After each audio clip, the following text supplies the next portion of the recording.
I'm diving in. Everyone stop shouting! I'm going in. Polo, save us. Polo? Yeah.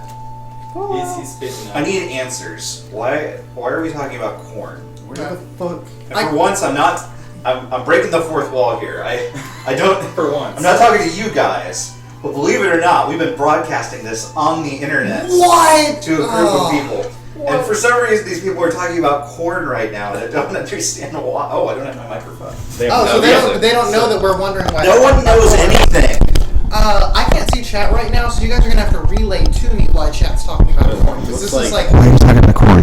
It's been for ages. Let me see if I can get chat. What's going on? Here seems to be. Welcome to the chatter. Such a common conversation. Well, welcome. My phone doesn't get Twitch apparently. Yes. Only, please. I'm about to ban Squeaky. Oh, well, I'll miss him. How's it going, guys?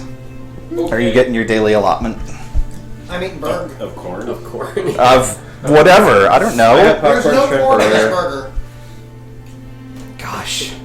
This is our first D&D stream as a Twitch affiliate. Congratulations, everyone. What does that mean anyway? So Twitch affiliate is a new program that they have that is in between normal user and partner. You can't subscribe to the channel yet. However, you can spend bits to cheer. Yay! Yeah, like that. It's money. So now you owe us $5. It's true. Oh. Well, technically you owe us like 5 cents. Oh, okay. Well, that's a little easier. Yeah, so if it's easier for you to fork over a $5 than a nickel, then I understand. I try not to carry around small change. That makes sense. Small change is noisy. Noisy. Noisy. If you have a lot of them. I don't. No, I'm really pleased, and I'm really, really happy, and I'm. It's a good day for it because I think today's session is going to be a particularly exciting one, at least from my side of the screen. All right. What are you doing? There's an envelope with my name on it. Yeah, tell us. So it's for everyone who's watching at home. Tell us what the scene is that you've come and discovered here in FOXHOUND headquarters. We came in and there were envelopes with our name and color-coded Sharpies. And I don't know the color significance of the Sharpie. Well, mine's But purple. my thing is sealed with a little I'm also star, Marcus. so I guess we're doing like a Steven I Universe. got a tree. Oh no! I got swords. Uh-oh. That's where it's rounded out. Okay, so this is schematic. This Yours matters. a lion? It might be. Is yours a lion? I kind of goofed on your lion. Aw. To be fair, you didn't have a lot of space. I didn't. True. Mine looks like a Chevron. I don't want to reveal We're gonna play anything Chevron. that may not be known in character yet. So That's fair, My that's fair. seal could be anything. That's absolutely fair. It's a lion. So the envelopes don't exist in terms of like an in-game asset. That's a thing that you guys have. I'll ask you not to open them until such time as appropriate. Did you guys? No. Literally open Yeah. There's some stuff afoot, shall we say? Why don't we talk a little bit about what happened last time? What's going on in the world of Athos that may have led to this situation? What happened last week? Cassia now knows why the party fed their previous member to a dragon. Yeah, he was a dick. Yeah, holy. I could have told you that.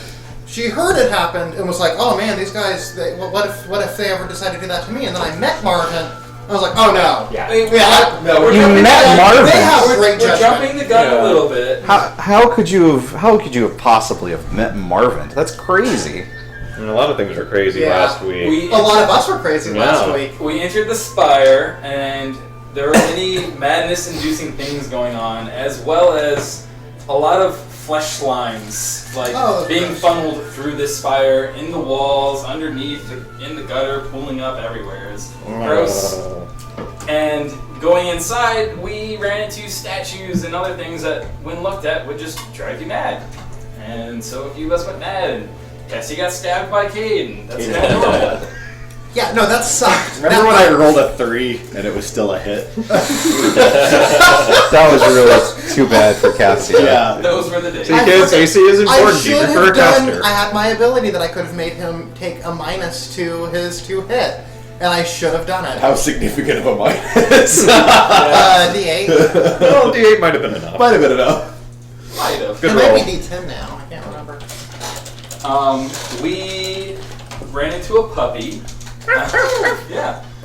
Went to a lab, a weird laboratory type area, and we found, I guess, a little mini Marvin maker, which made a little Marvin that wanted us to kill him because he was in great pain or something. Well, He was very, There's like several Marvins sort of deformed and yeah. mutated. Kate He was was glad to struck with the oblige. horrible realization of being Marvin. I can think of no worse fate.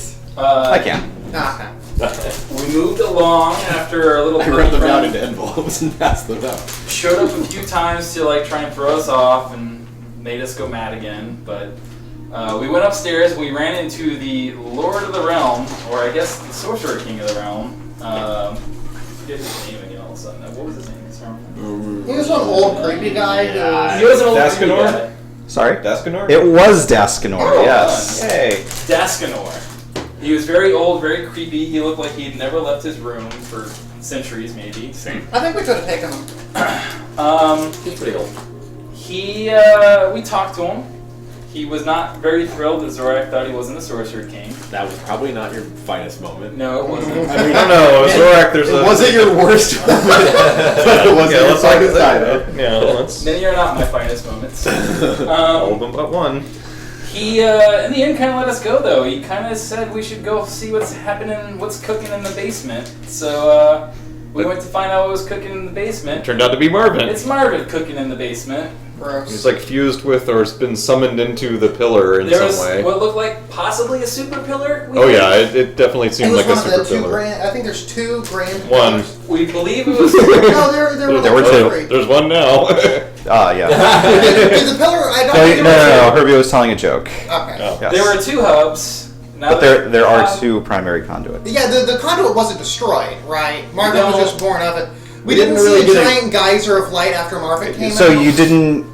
We don't know. There was a tremendous surge of energy. You're not clear necessarily on what the state of the pillar is. Oh, okay. However, the tower definitely collapsed because all of the flesh that it was housing hatched. Yeah, Marvin had a little conversation with us and then did his thing, which was Look kind for of trying to pants, get then the try party to killed. Yeah, Cade made him grumpy. And he turned into a giant. Kate just pointed out that this was in line with all of his other plans. Or it's a great idea that leads nowhere. No! Cade His plan, like it always was to deal as much damage to the party as possible. So Margaret turned into a giant flesh golem amalgamation thing, like all the flesh blobs conjoined, fused together by the pillar or something like that. Just gross.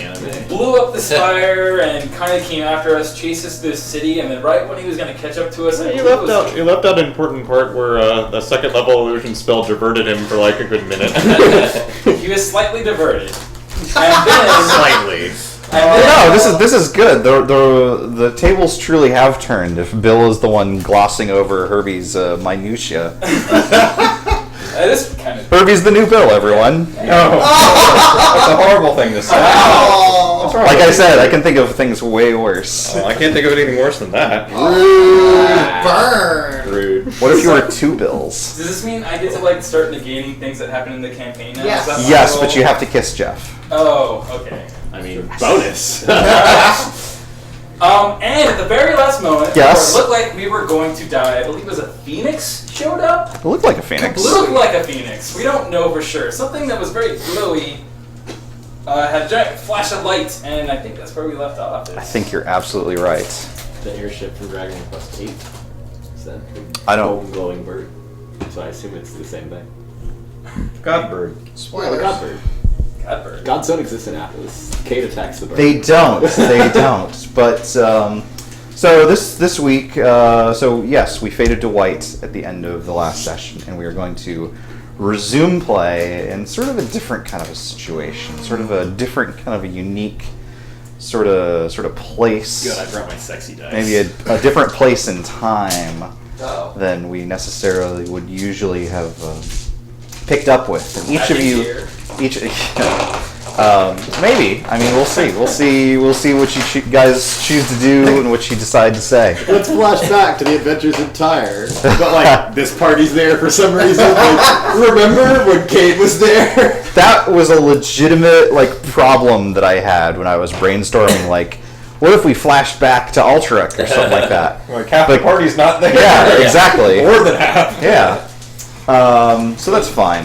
You get to play Marvin. But we're not doing that. What we're doing is this. We are fading in on a different kind of a world. Athos is pretty distinct looking in a lot of ways. It is a land of sand and fire and heat and blistering winds and towering ruins. But we're somewhere else right now. We're somewhere green and blue. Oh, And there's mountains. this is great. And there's plains. And there's What? lakes and rivers. There's castles. And there's horses. Not gorses? And there's not gorses. There's There's no real such thing as a gorse. Yeah. There's dwarves and elves and halflings. And there's shires and baronies. And there's people too. Elves and dwarves are people, depending on who you talk to. But what I mean is that there's also humans. And you guys wake up, and you wake up in separate places, sort of mid-dream, so to speak. You are still yourselves. You're still Antoria, Cassia, Zorak, Marcus, and Cade. But you wake up in the midst of maybe a lucid dream, so to speak, where you understand that you're someone different right now. You're almost as if on stage, playing a part where if Michael Crawford gets up on stage to be the Phantom of the Opera, he doesn't really stop being Michael Crawford, but he is transfigurated for the space of 3.5 hours in Andrew Lloyd Webber's hit Broadway musical into the ghost that haunts the opera house. Really, all we're gonna I'm actually just gonna sing you my favorite tunes from Phantom of the Opera. Infuriatingly, I'm gonna go backwards. Oh, no. You mean No, backwards in it's song not. order or backwards like Yes, sing I'm them gonna. backwards? Every song is gonna be in the correct note order, but I'm gonna sing all the words backwards. That would be No. pretty scary. Night of music. Okay. Goodbye. You each wake up with sort of an understanding of the fact that you're still you, but right now you're occupying another role. Each of you are human, and each of you are in this world of rivers and mountains and forests. And each of you know that even though the world is pastoral and times are good and there's lots of resources, that there are a lot of people out there that are plainly jerks. Well, I mean, you might be a jerk in your own life, sure. I meant my new character. Cade's the good No, guy. that's what I meant too. Yeah, of course. And No. he doesn't even worship Haman? Yeah. What the hell? Oh, I killed myself. That's the heritage. All right, well, I'll see you next week, I guess. I mentioned before, each of you are human. And there's Where are my forearms? elves and dwarves and halflings and gnomes and tieflings and all sorts of folks out there. And they're all different in their own ways, but they're all similar in a particular way too. Each of them has magic. Each of them has some kind of access to the magic that makes the world go round, that makes the world as great as it is. It allows them to do incredible things. Dwarves have tremendous underground kingdoms. Elves command the might of nature. There's all these sorts of different things that people can do, can conjure things from completely out of nowhere. And humans can't do any of that kind of thing. This. And it kind of sucks. Like, humans get kind of a raw cut. A lot of times they're second, third class citizens. A lot of people are slaves. to these more powerful races that are out there. I went from like a slave race to a slave race in 2 different realities. You also have exhaustion. That's not true. And I'd be allowed to cast magic here all I wanted. Now I can't. And there are human kingdoms. There are strongholds where humans hold sway, but they tend to be remote. They tend to be removed from a lot of the rest of civilization. For example, Marcus, you are Rieswald, Prince of Ebb. Ebb is this island nation out in the midst of the ocean. A stern warrior. Is this in the envelope? Don't worry. Okay. Don't worry too much about like memorizing like the details and stuff that I'm giving you right now. There will be At a least my test. name, though. You know what? Don't even worry too much about that Okay. either. Yeah. Because you're dead. Damn it. You're already dead. Give me a critical failure roll. Suffice to say that you're a prince who has tried desperately to try and get your human kingdom to work together with some of these other kingdoms. You'd finally managed to work together with the dwarves, work with them to fight back some of the horrors that they had encountered underneath the realms. But in this terrible final battle, there was a cave-in. Pretty much your entire army was decimated. And the dwarves, because they were powerful in the ways of shaping stone, were able to completely escape and refused to go back further because trying to dig for your armies might let loose the evils that you've been trying to fight in the first place. So betrayed, all you could do is go back home, report that, well, maybe it turns out this alliance with the dwarves isn't going to work out after all. I mentioned before that a lot of times people are slaves. I'm sorry. Nice! I'm sorry. Love it. But you were Albiorn, a slave on the ships of the Elven Empire, scrubbing the deck, peeling potatoes. Hate peeled potatoes. You were born to a life in chains, and the only small consolation that you have is that you at least get to live your life on the sea. That someday, maybe, you'll be able to escape this life of salt and wind and the crack of the whip as your infuriatingly beautiful masters lord over you each and every one of their terribly, terribly long days. Am I playing one of the masters? Because I brought my whip across. You are just a simple farmer. You love farming. You can't get enough of it. You probably farm potatoes. You're the one responsible for all the things. It's I have to true. do. Damn you! You have Slow it down. an enormous family. You're the eldest son. You love your dad. He loves you. It's crazy. I don't know. It's Dungeons and Dragons, baby. Kate is confused. You're a Manu. You're a farmer. And your life is pretty perfect up until the day that you're going to wed your childhood sweetheart. And on that day, trolls raid your farm and burn down everything that you have ever cared about. And sure enough, you're the only one to survive. You form a militia, start hunting for trolls. And that becomes basically your life. You're completely hardened by the experience.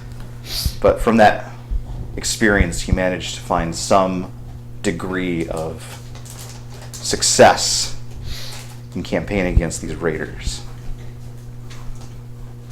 Antoria, likewise, you're You're my childhood. you're a sweetheart who's terrifyingly a troll. No, you are Inanek. You are a druid of the forests.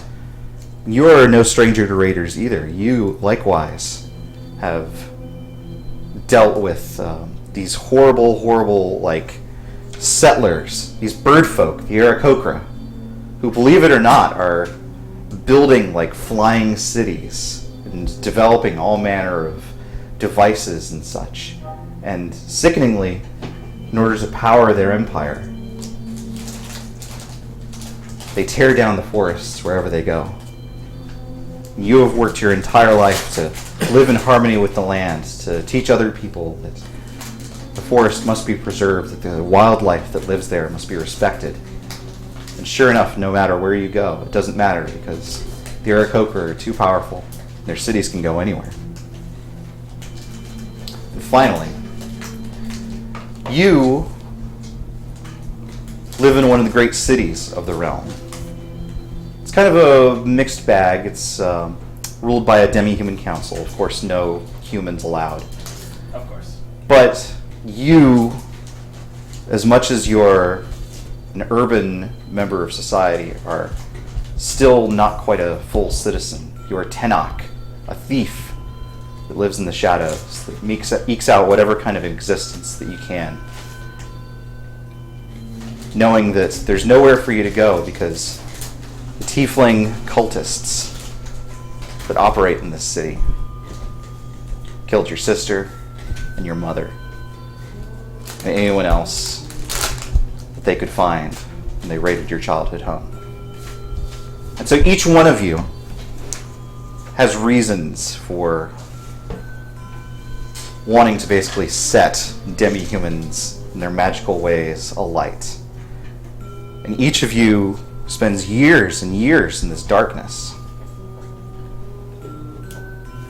just nursing a grudge, just working in whatever way you can for your own freedom, but to confound those that have taken so much away from you. And then one day, each of you is visited by a hooded figure who says that if you come with him and do what he says, he'll give you the power to change your life. So sure enough, each one of you, seeing no better option, being given an offer that's far too good to refuse, wanting to change the world, accept. And this tall blue sorcerer transforms each of you into his champions. In a neck, you are transformed into the goddess of the forest, Lalalipai. Albiorn, you become the champion of law and justice, Androponis. Tenok, you become the greatest showman the world has ever seen, Tektuk Titley. Nice. Jealous. Grieswald, you become a warrior unlike any the world has ever seen, Boreas. Manu, you become the troll scorcher, the light of the world, Hamanu. What we're going to do is we're going to spend this session going over the 1,000 years that the champions spent changing Athos from what it once was to what it is now. It's a long session. Yeah, 40 It's- hours. Yeah, it's a marathon stream. 1,000 years. Yeah. We're going to spend 1 year per 1 year of game time. So settle in. All right. No, so what we're going to do is you've got a map in front of you that represents the very basic outline of what Athos once looked like. You have been transformed into literal figures of godlike power. You can do pretty much anything. You're not omniscient, but you have access to every spell in the player's handbook. You have access to untold measures of magical power. And you have one another to rely upon. You're not necessarily allies, but you're not enemies either. You're fellow students of Rajaat, the first sorcerer. And there are other students as well. Maybe there are more that will come along the way. But we're going to see how things change from now until the world that you're familiar with. Now, obviously there are some things about Athos that you already know, some things about the sorcerer-kings that you already know. I don't want you necessarily to feel like you're hampered by pre-existing knowledge or anything like that. I want you guys to just make the decisions that you think would be appropriate for whatever character it is that you might have. And the way that we're going to proceed with the idea of figuring out how these decisions get made is we're going to use a little game about community and struggle called A Quiet Year. Each of these cards represents a period of time over the course of the 1,000 years. And each of them asks a question or implies something about the world. Each person is going to draw from the top of the deck, and then they're going to read maybe the entire card or half the card, depending on if it's an and/or type situation. And then they're going to make some decision about something that they're going to add to the map using the Sharpies that you guys have, based on what the card is. And then you can do a couple of things. You can either start a new project, like I'm going to attack that elven city, or I'm going to gather allies to sack the dwarves, or I need new conscripts for my armies. Granted, none of you guys have armies or anything like that, so it might be a good place to start. You can either start a project, you can do some sort of research, if you want to figure out some sort of new magic or some way that you can discover more about something on the map, or you can draw a second card, at which point deck passes to the person next to you. And the only other thing that I'll say is remember that we are going over 1,000 years with this, so think on the scale of a god with these things. Questions? What can I say? Obey. I'm going to ask you to learn some new songs. You haven't researched that song yet? You can't Yeah, that's right. You have to learn how to write songs first. That's true. Did Yeah. we open these guys? Not yet. Oh, okay. Yep. Just making sure. Kirby really wants to know. No, I'll go ahead and answer that. Once we run out of cards, then you'll open those envelopes. All right? Okay. One other quick question. Yes. Do we have like other goals that we are like? So we hate the races that we hate. Right. So I will say that I will probably. There are a lot of cards in here where I may interject, like, "Oh, let me handle this," and then introduce something. Right now, you guys have particular enemies, and defeating those enemies utterly and entirely is probably your goal. But you may have more goals show up along the way. I had a question. Yeah. What race are my slavers? Like, who do I hate? Aarakocra. So we both hate the Aarakocra. No, excuse me. Elves. No, yours are elves. Oh, okay, Aarakocra. yeah. Screw the elves. Yeah. I'll build some slums Sure. to show And there are other champions. Abalach Ray is here, or Snooky, as Toby is always determined to refer to her. Nibene is here. Daskinor is here. Although maybe not all of the ones that you're familiar with have arrived. So, Interesting. Hamanu, why don't you start things off for us? There is a disquieting legend about this place. What is it? And then you want me to carry that through. Right. So whatever you choose or what I impart has to be drawn on the map somewhere. So It doesn't have to be drawn well. That's good. But it does need to be drawn. Because it's upside down for me. It can just be a star. It could just be like a legend mark that you would put on a map. It doesn't matter. I'm just gonna say, so there's a legend about these mountains and the tunnels that run underneath them that the trollish warriors use to move throughout the land. So these all interconnect around the land, and brigands and goblin-esque creatures use them to launch their raids. And then I take an action, right? So you can take an action. You can start research, which usually involves interacting with someone else or the group, or you can draw another card. I think that first and foremost, I will start by attacking minor trollish encampments and that sort of thing. Just basically trying to spread word of my might and my campaign. Sure, against that's fair. the trolls. So when you take an action, you're starting something that goes over time. So what you want to do is you want to put a die on that place. And we're going to give it like a numerical value that sounds appropriate. So why don't we put that at like So I'll say 2 or 3 or something like that? It's a Yeah. pretty short term kind of thing. We'll say there's some encampments out here. And you guys can chime in on like what you think a fair amount of time would be. And that's like each turn those will tick down. This is attacking encampments at 2 or 3.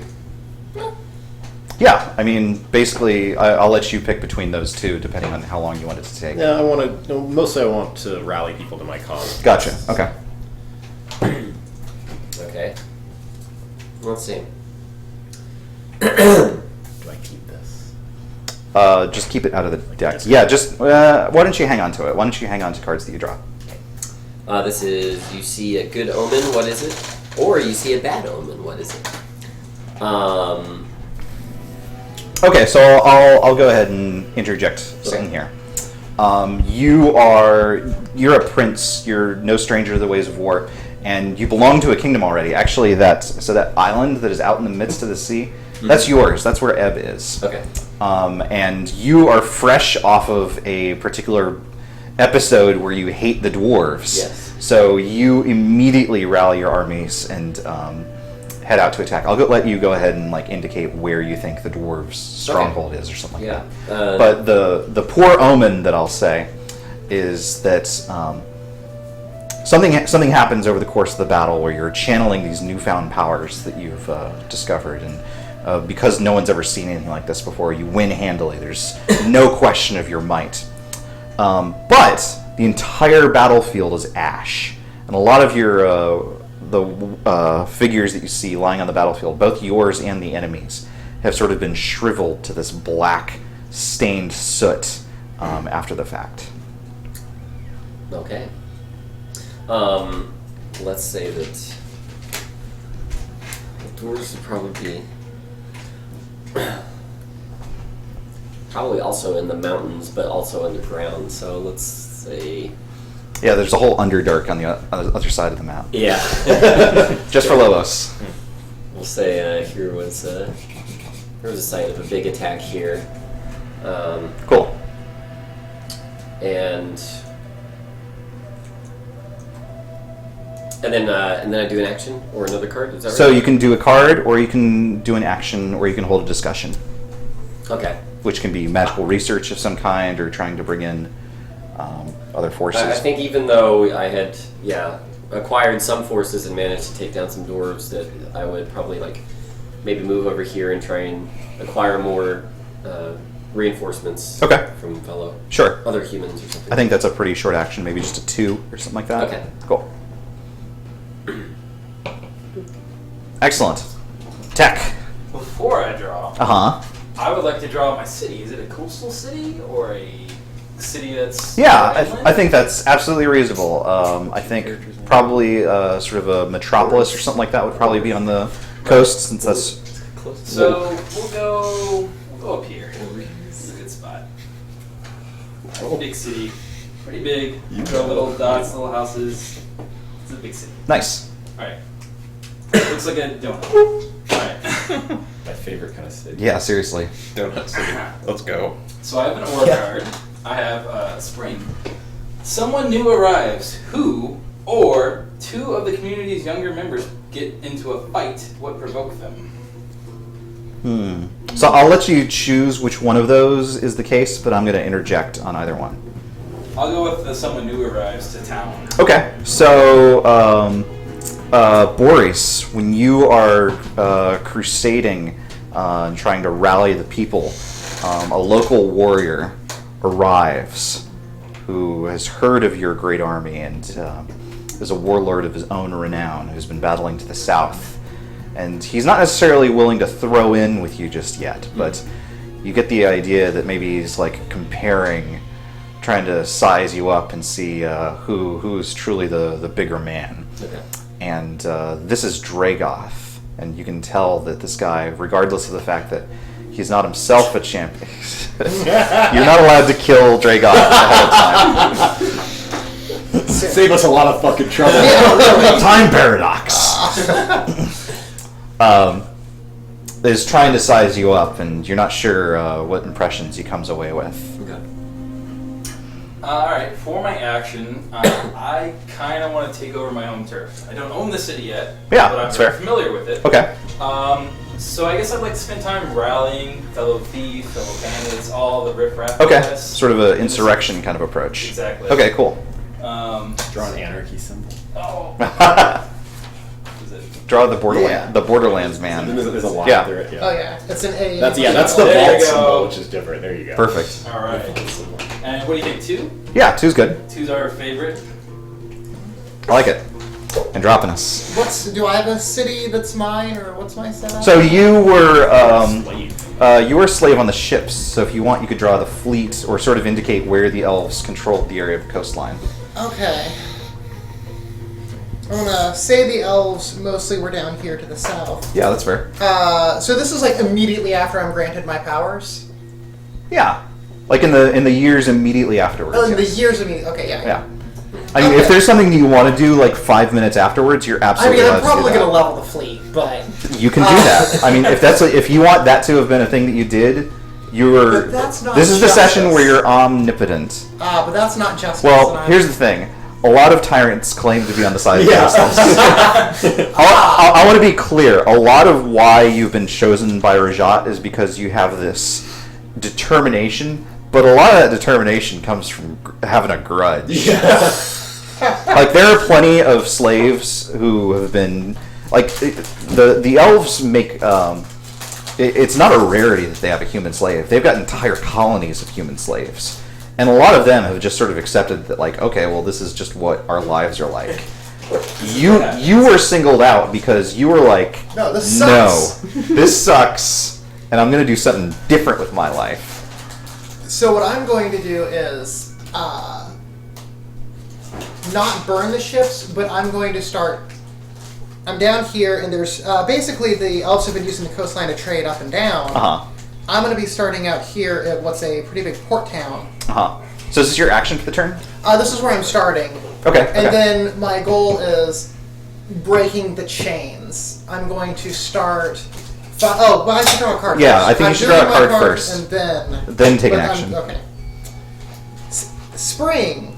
An old piece of machinery is discovered, broken, but perhaps repairable. What is it? What would it be useful for? Or, an old piece of machinery is discovered, cursed, and dangerous.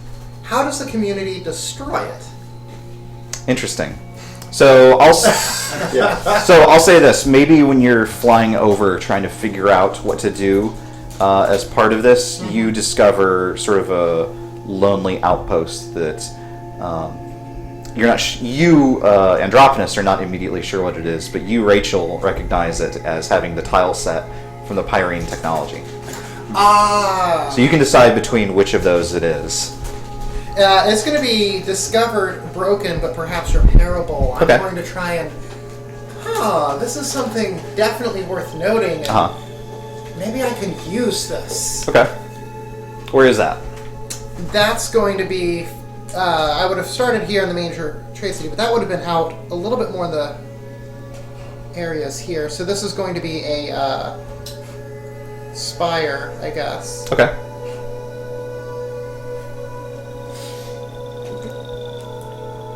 And then clarify, what's your action for the turn?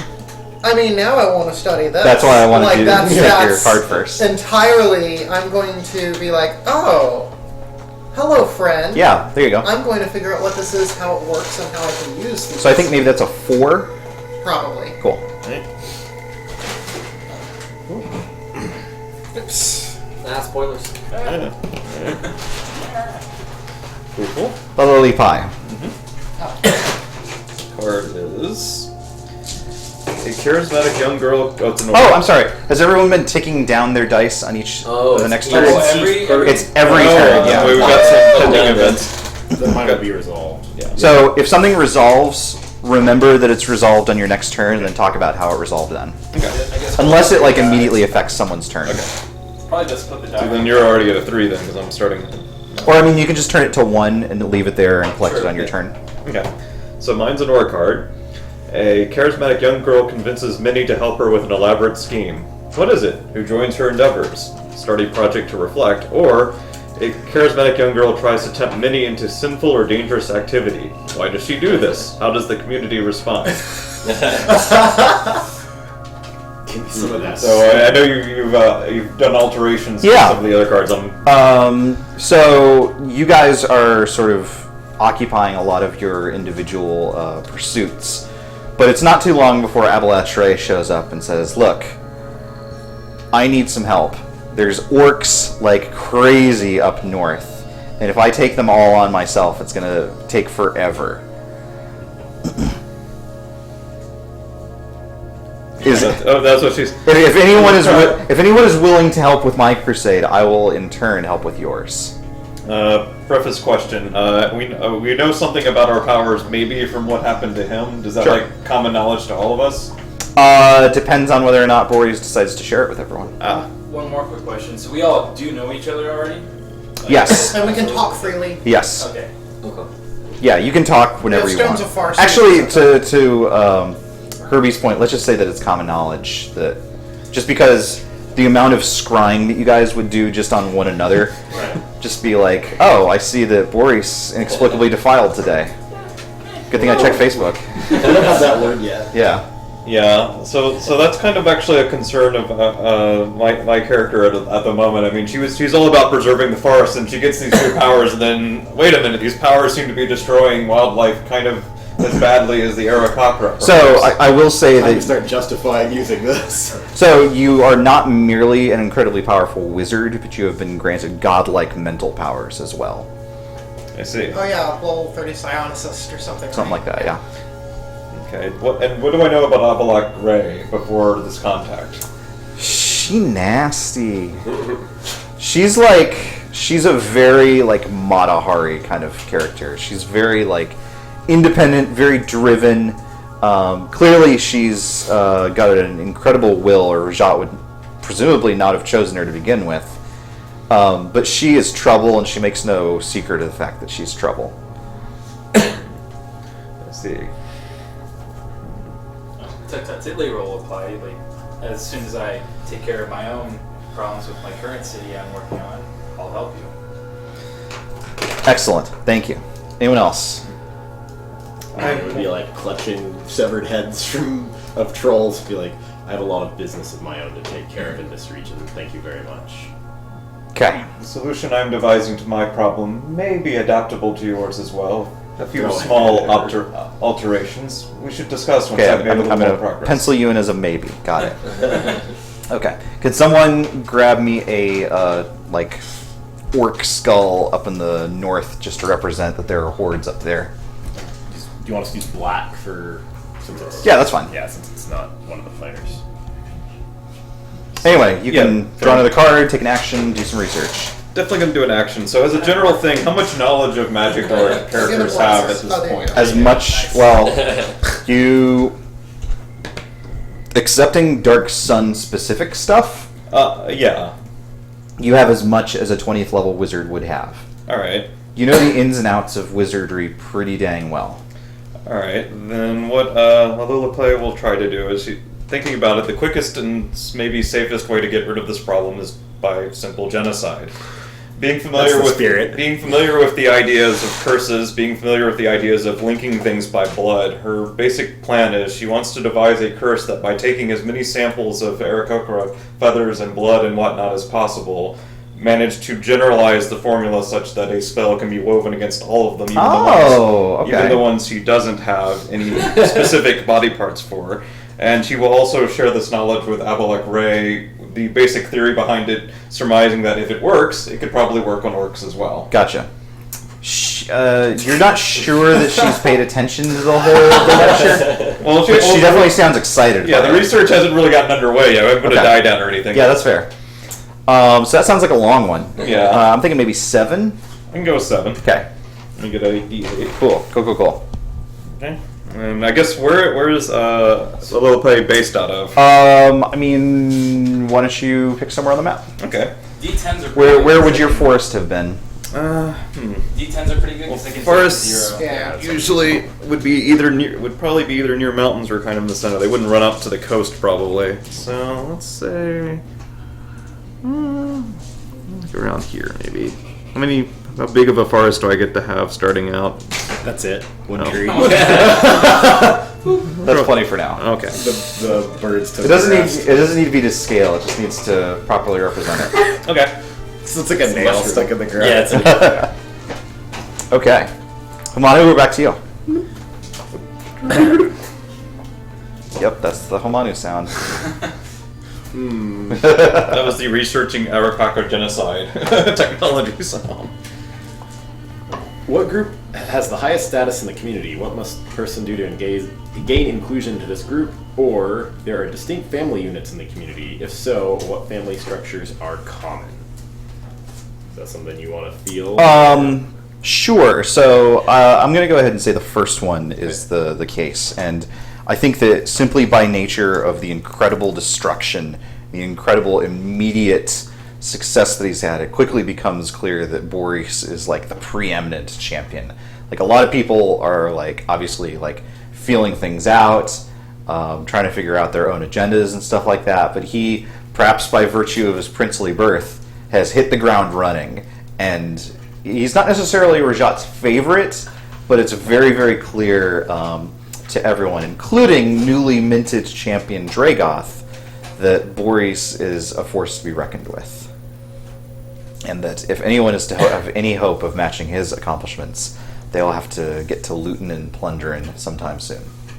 I'm going to resolve my action from last turn. So, Okay. Hamadi runs a blisteringly fast, but not especially detailed run down the side of the mountain, just butchering trolls. Okay, cool. In all numbers, leaving cinders and ash in his wake. And as in doing so, starts to gather up people who start to perceive him as a leader and as a warrior and as this hero against the hordes. Yeah, I think that, remember, your background was that you were a farmer who'd basically William Been like a Wallace out. military militia. Yeah, and so I think that this basically takes you from, like, sort of rebel upstart to, like, legendary figure overnight, basically. At least in that area. For my action, Uh-huh. I'd like to hold a discussion specifically with Boris, who is running his own campaign against the dwarves in the southern side of the mountains. So at some point, these two campaigns will sort of like start to intersect, and Hamani will just like show up in camp one day, just like covered in burn marks and carrying heads with his bloody sword, and he'll just stroll straight up to Boris and be like, "I see what you're doing here, and I've heard word of you. They say you're a great warrior." I'll gesture over to the mountains and say, "It's no secret that my trollish enemies use these tunnels, the home of your enemies, to move about the land. What say you we join forces? Together we can start to root them out from underneath the ground rather than fighting them on the surface." I can agree to that. What can you help me with in return? And I'll gesture out to the army of brigands and mercenaries and bandits that I've raised. Be like, our numbers combined, we can flush them out in no time. Agreed. So, The deal is struck. this is maybe one of the first times that you guys have like met another champion in the field necessarily, and you guys note something in particular, especially in Boris, where having been in combat and having used the powers that you've had access to. Well, first, let me clarify something about like presentation and stuff like that. Gods can appear however they want, above and beyond like illusions and stuff like that. If you want to be wearing a different set of robes or something like that, you just are, based on the level of magic using that you have. But at the same time, you guys are all like advanced beings to the point where you can sort of see both like what they're presenting and what they both really look like, that kind of thing.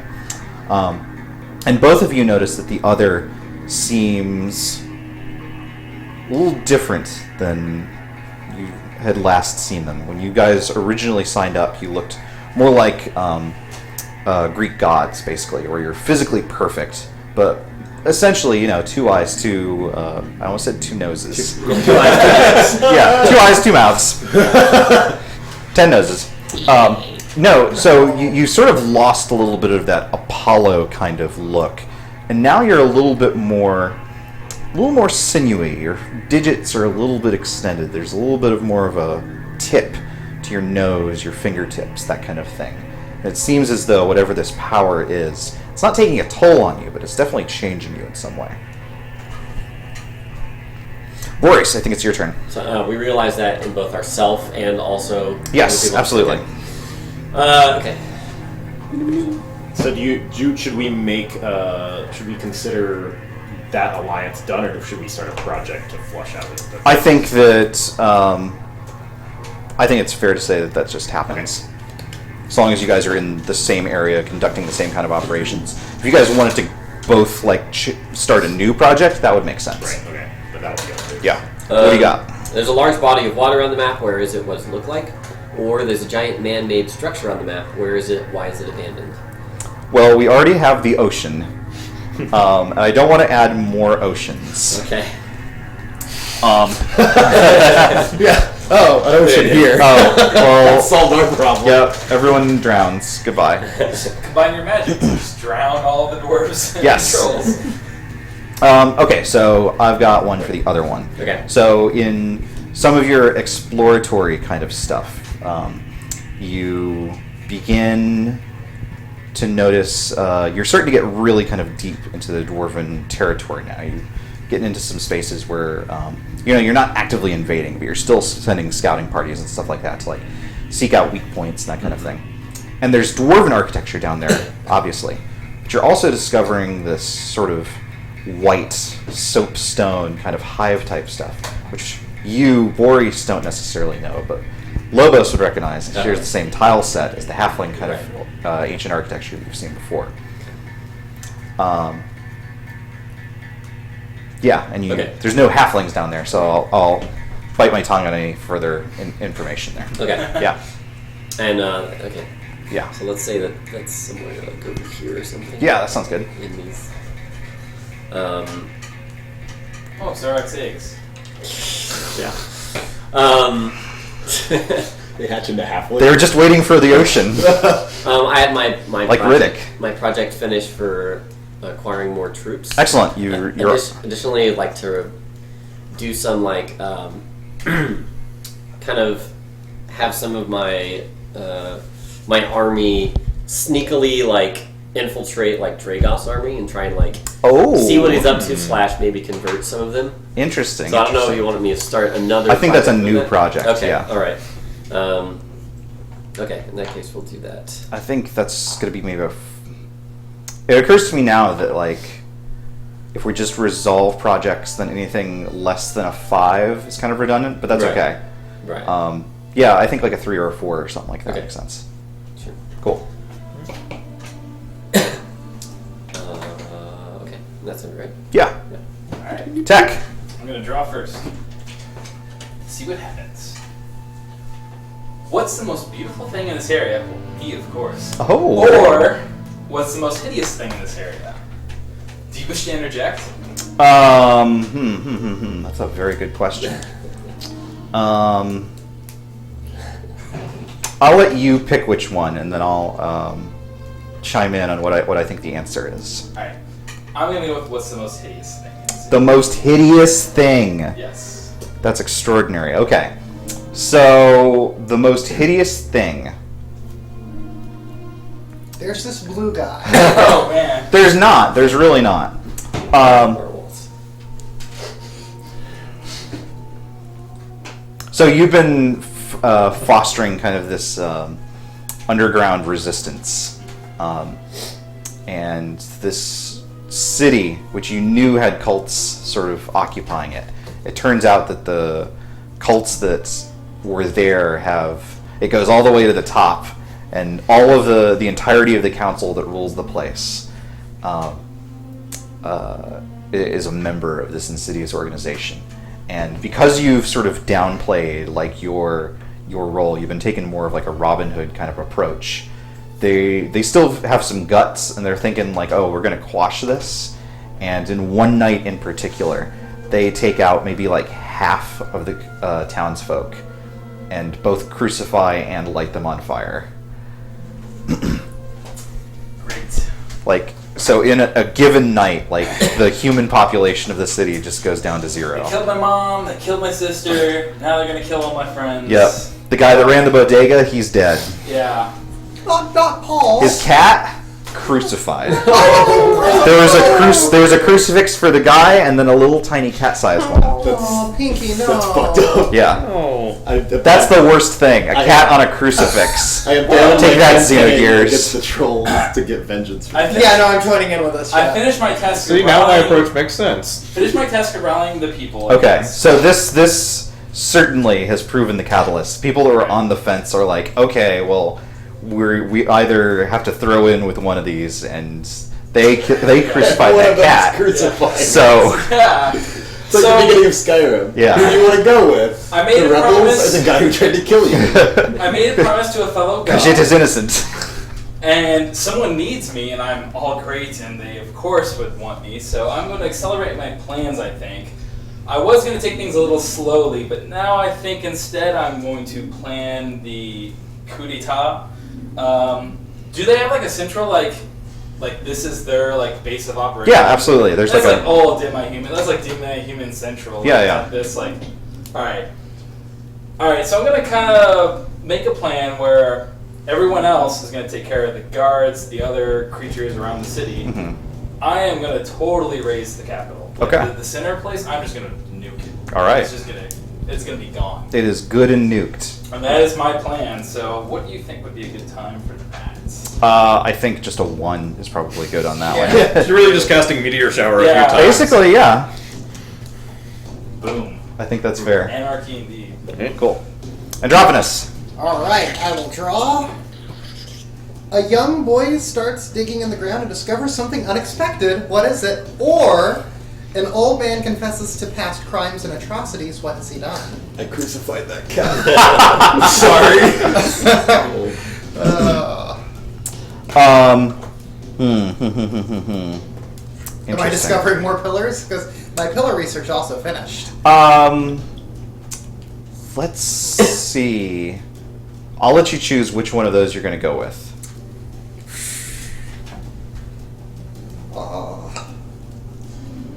I'm gonna go with a young boy starts digging in the ground. It's the SCP lover in me. Yeah, that's fair. So you discover. So you guys are by this point at least like a little bit aware of like the legend of the Dust Kraken, and none of you have had any particular reason to think that it's still around or anything like that. We have oceans. It's great. You do. But like, there's that is an incredibly old legend. That's like prehistoric legend, and of course, you know, people in cavemen times just made stuff up and stuff like that. They're crazy. And one of the legends was that this mentor that you have, this guy that's given you these godlike powers, Rajaat, the first miracle that he ever did was sealing the Dust Kraken away. And the world before that had been ocean, had been just this strange, serene marine world. But the force of unleashing and then sealing the Dust Kraken had transformed it into the world that you see today. And you discover, as part of your digging into this whole pillar situation, that there is indeed something deep within the world that seems to be sleeping, seems to be feeding on something. What are you going to do? Don't seem to be able to deal directly with Dust Kraken, and I finished my pillar research. At this point, I'll have been scrolling around and been like, man, other people are sort of gathering these army things, and all I learned about was how this world works. So I'm going to go back to my original thing and start going up and down the coast, finding places that are big cities with slaves, freeing them, and using them to build an army, killing the slavers, freeing the humans, and starting to try and rally them up. Okay, that's fair. I'm raising them up as fast as I can. So why don't you with dot blood. Lots of a blood. few cities on there, and I think that would be a four interval action. Sound good? There we go. Cool. All right. Lovely pie. Alright, turning down counters. Alright, I can be cardy card. Let's see. Ooh, summer. You discover a cache of supplies. So yeah, really quick. This is maybe 100, 200 years have passed now. Alright, it's an ore card. You either discover a cache of supplies or resources added to abundance, or a scarcity has gone unaddressed for too long. Start a project that will alleviate that scarcity. I'll let you pick which one. I will go ahead with the first one. You discover a cache of supplies or resources. So you discover, you're very clearly anxious about the entire idea of we're trying to save the world, but the inherent nature of our powers and the entire idea of war and conquest is very damaging. Yes. You, therefore, over the course of 200 years, I guess, figure out that if you're more patient and you're more reasonable and you take your time, that it's actually possible to cast magic without defiling the world around you. Okay, so she discovers preserving. Basically, yeah. Okay. And you get the idea that, well, you discover that it's possible. And just because he's the sort of guy that just shows up out of nowhere, and you're not sure how he got there. But not too long afterwards, Rajaat shows up and is sort of like, I wondered if you'd get it eventually. Well done. Then can I speak? Is this Of course, yeah, go for it. Then you knew that it was possible to use our powers without, well, destroying nature.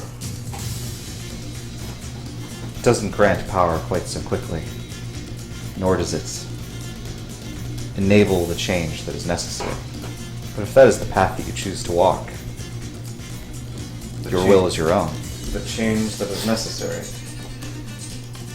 This world is corrupt. It is that sense of injustice that led each of you to me. We will save the world together. My plan is nearly to... He's gone. Oh. You looked away. Oh, Batman! Totally got Batman! You turn your head for like half a second, Yep. and he's just gone. Oh, well. Alright, well, a couple of things happen after Lillipie makes that discovery. Okay. It immediately becomes her policy to no longer cast magic the other way. Okay. And she immediately communicates to at least these four plus Avalek Ray what she has discovered. And kind of, pleads with them, hey, our enemies are far weaker than us. Sure. We can deal with them doing it this way. But they don't turn into these little, dust things that are very broken and miserable looking? Well, hold on, one question. My research is currently on a 2 out of a 7, so it's almost done. How am I feeling? I think that when the season changes, it's fair to say that any projects go ahead and wrap up. Oh, okay. Well, then let's talk about the whole genocide curse thing. Yeah, sure. How did that turn out? So you get the sense that you are, because Eric Hukra, excuse me, are so wide-ranging by nature of the fact that they're flying and their cities are flying, that unless you're able somehow to propagate it using the weather or something like that, you're only going to be able to use it targeted against given communities. Given communities. Yeah. But when we say community, you mean like an individual flying city, perhaps? Yes, absolutely. But you can't just fly, and then it circles the world automatically. Okay, so one community at a time. Right. That said, if one of them was foolish enough to be like, we're sick, we better go to that city, that would almost certainly carry the pathogen. Okay, interesting. All right. Oh, what did I So ever you're make? like- Why did I ever make Kirby a sorcerer-king? Are we playing Pandemic now? Yeah. So He's the bad guy. So then a couple of things happen. She first makes her plea about, hey, slow it down on the magic use and we can have a world worth living in when this is done. And oh, by the way, I figured out the basic premise of simply wiping out races one city at a time. You just have to basically follow these steps here, gather some body parts, and then all members of that race in an area that are part of a community, no longer a problem. So the other thing that I'll say is that it takes a long time to fully flush them out. It does take some time, but consider, you fight enemies who live in underground tunnels, stretching who knows how far, who knows where. You could spend the rest of probably time trying to hunt them all down. You're great warriors, but this might be the way to finish the job. So I'll say also that one of the other sorcerer-kings, or not sorcerer-kings, you guys are sorcerer-kings. Yes. Champions, excuse me. Keltis, who is responsible for hunting down all of the lizard men and lizard men variants, who's been campaigning in the north, is very interested in this conservationist approach to magic that you're interested in. Excellent. Well, he definitely gets a full sharing of the research done so far into the genocide curse and how it's progressing. So she makes that plea to everyone. What responses does she get with that plea/offer of magical knowledge? So the trolls have packed themselves down into tunnels, death hollows for me to march through. I'm going straight for them. and I'm not going to stop until there's a river of blood underneath this earth. Hands-on approach. I will say it's not as satisfying if I can't crush them beneath my boot. But we humans will have a world we can live in, with forests and farmlands, instead of this ash that is always left in our wake with these wars. Is that truly what you want your children and your people's children to live I in? don't have children. Your followers do. You care nothing for them. Let's go ahead and move on, I think. Should I do my action then, I guess? So what was your action then? Oh, well, yeah, that was just a... I don't know if negotiation is in I think that was holding discussion. Okay, holding discussion and action, that's fine. Yeah. Good, I'm done. Come on. Introduce a mystery at the edge of the map, or an unattended to situation becomes problematic. What is it? What has gone awry? I'll let you decide between the two. Let's say that unattended situation has become problematic. So the orc hordes in the north have amassed and are rushing to the aid of, unlikely or not, the dwarves and the trolls, and come surging down from the hills to the north, bashing into the sides of your armies. Okay. How? So I assume the other action was resolved. So just because it will affect me. Yeah. How are things going between Boris and Dragoff as far as their little circle jerk they've got going on? So Dragoff is responsible for exterminating the giants, and he is... I saw some of those in Athos like 2 weeks ago. He did so bad.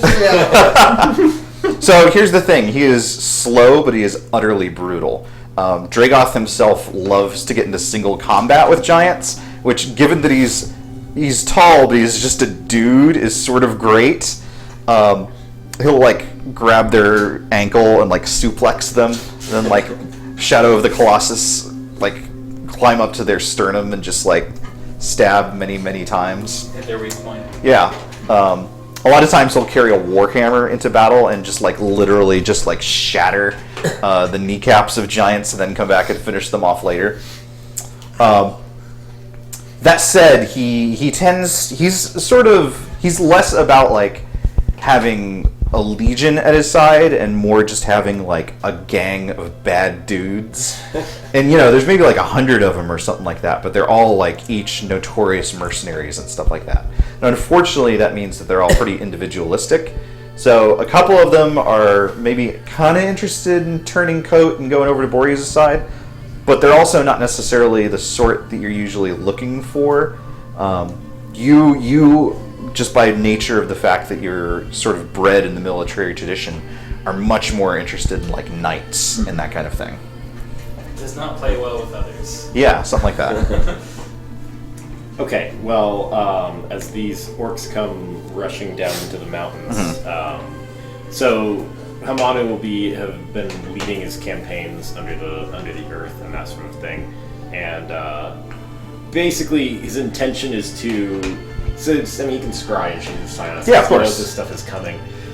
He's going to try to create situations where like he's leading brigades down into a trollish tunnel and they're butchering them, and then orcs come rushing in and they're pincher attack, and that's when like he'll step up and like with like white fire just annihilate the incoming hordes and then lead everyone out. Basically, he's going to start trying to like show that he's the man. And Yeah, sort of absolutely. And but by like artificially creating scenarios where he walks out the hero and everyone's like, "We thought we were goners. Sure. But how are you so great? Setting yourself up Praise for him for all time." Yeah, getting yourself into Dynasty Warrior levels. Yeah. Yes. Excellent. Starting to recruit some paladins and shit. Yeah. Okay. So after maybe one of these particular battles, a rare summons comes, and Rajaat, who's actually been hanging out in Ebb for most of this time, simply because it's the kind of place that's Nice place. It's a nice place. It's great.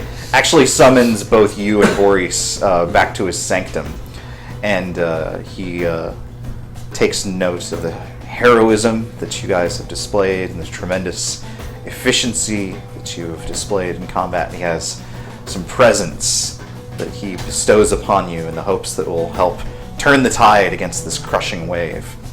And he gives you a pair of swords to Boris, he hands a black iron longsword that he names Shivram, champion of the sun. And its twin, but in gleaming gold, Kal, he gives to Hamanu. This one's not campaign roll. Yeah, isn't it? We'll see. Yeah. Boris, it's your turn. Sweet. Let's see here. Someone tries to take control of the community by force. Do they succeed? Why do they do this? So Dragoth is pissed that he didn't get a sword. He's like, The fuck? seriously. He's like, I'll just make my own spear.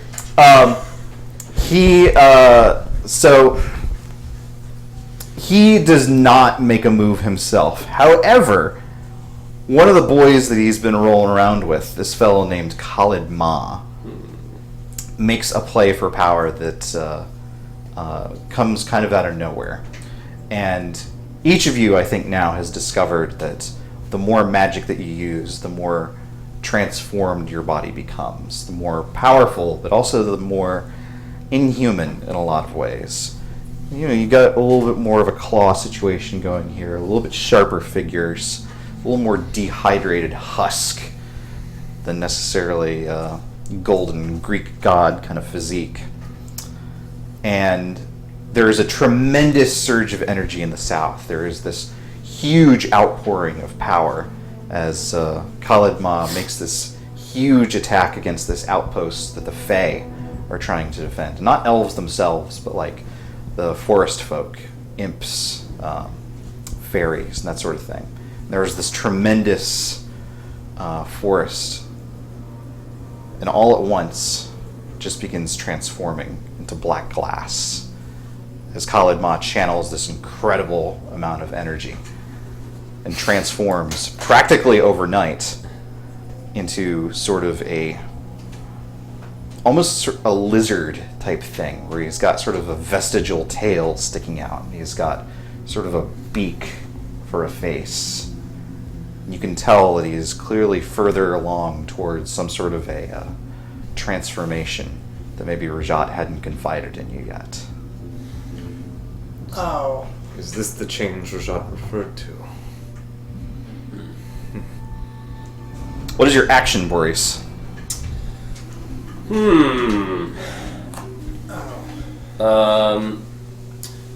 Well, Boris is... Got a bunch of orcs at your door. Yeah, in an attempt to kind of solve this, he's going to backdoor the orcs and try and hit Backdoor in the orcs. Classic. Try and hit them where it hurts. Yeah. Target Don't say poop. any sort of main chieftain or whatever their main base of operations. War chief. You can find it. Maybe by also talking with Ray, yeah, on what she's learned about them. They're ugly. They have no alibi. She's like, if you don't kill them, they rush down south. Turns out. All right. You learn nothing. We'll say that's gonna be right here. And I don't know, a certain amount of time. Yeah, that's fair. So you begin flanking them and waging war against them in the hopes of freeing up your troops. Attack! Should I draw first or resolve first? Resolve first. Alright, resolve first. The city is yours. Yes. You've burned your enemies to the ground. Have I killed all the tieflings, or did I not hit some? You have killed... In this town, anyway. In this town, you've killed any that you can get your hands on. Excellent. I am going to spend a little bit of time just kind of setting up the people. Or resolve your action, draw a card, Yeah. Okay. then take a new Then action. Yeah. So that's resolved. Yep. A project finishes early. Which one and why? What projects do we have on the board? We've finished one and they won at 4. I'm going to say Boris has just incredible luck. He hits him right in the war chief. And there's still tons of them that out. door. So he hits him hard right in the core.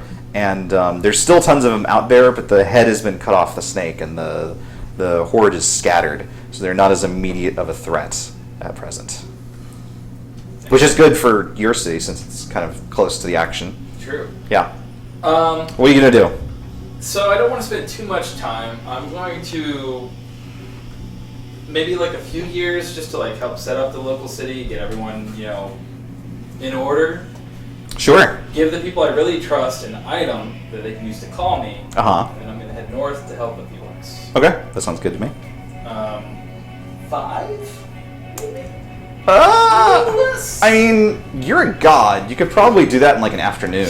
Okay. Think a little bit more grand in terms of like your strategy. Like, what is it that you want out of the landscape?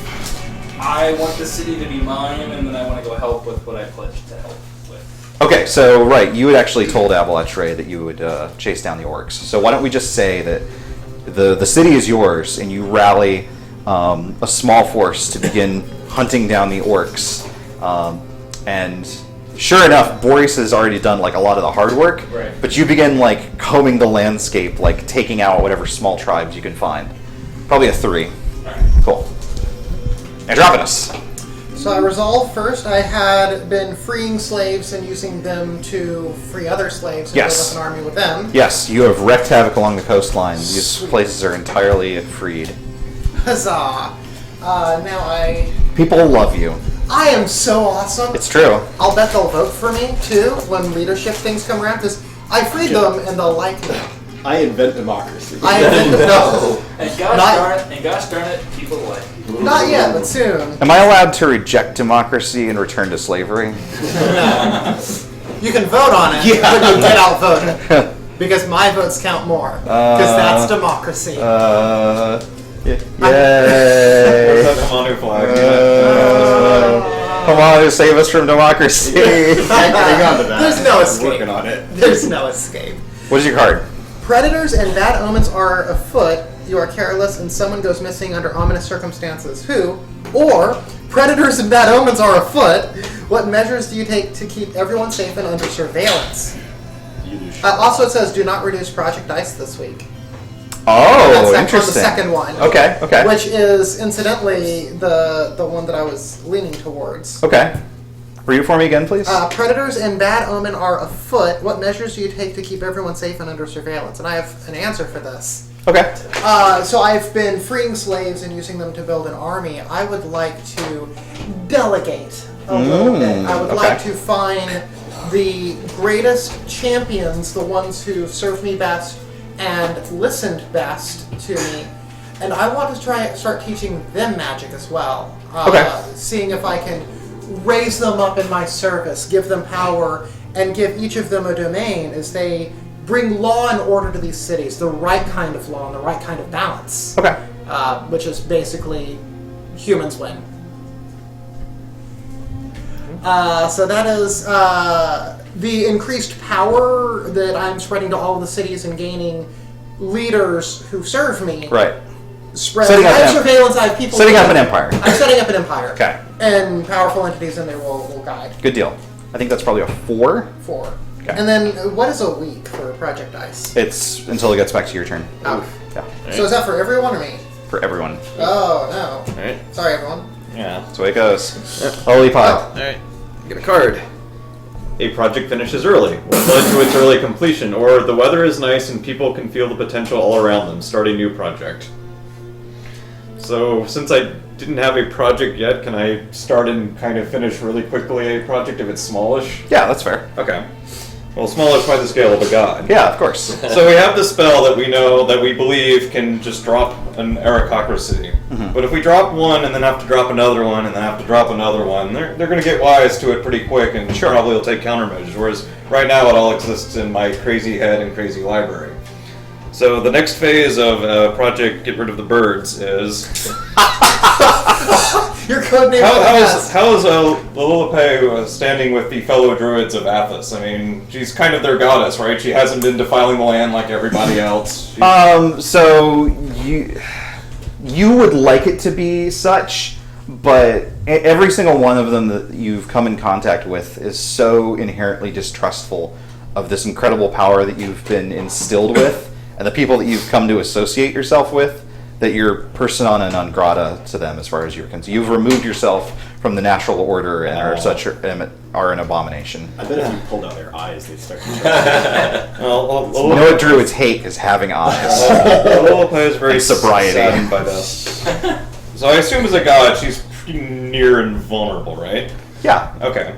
Well, what she will do next is she will spend some time going to each major known Arakocra city, has her in disguise, and gathering the samples necessary to destroy that city, with the plan of eventually destroying all of them at once. Yeah, that's fair. Once everything's been gathered. And that project pretty much wraps up, right? Yeah, she's ready to pull the trigger on the next turn. Right.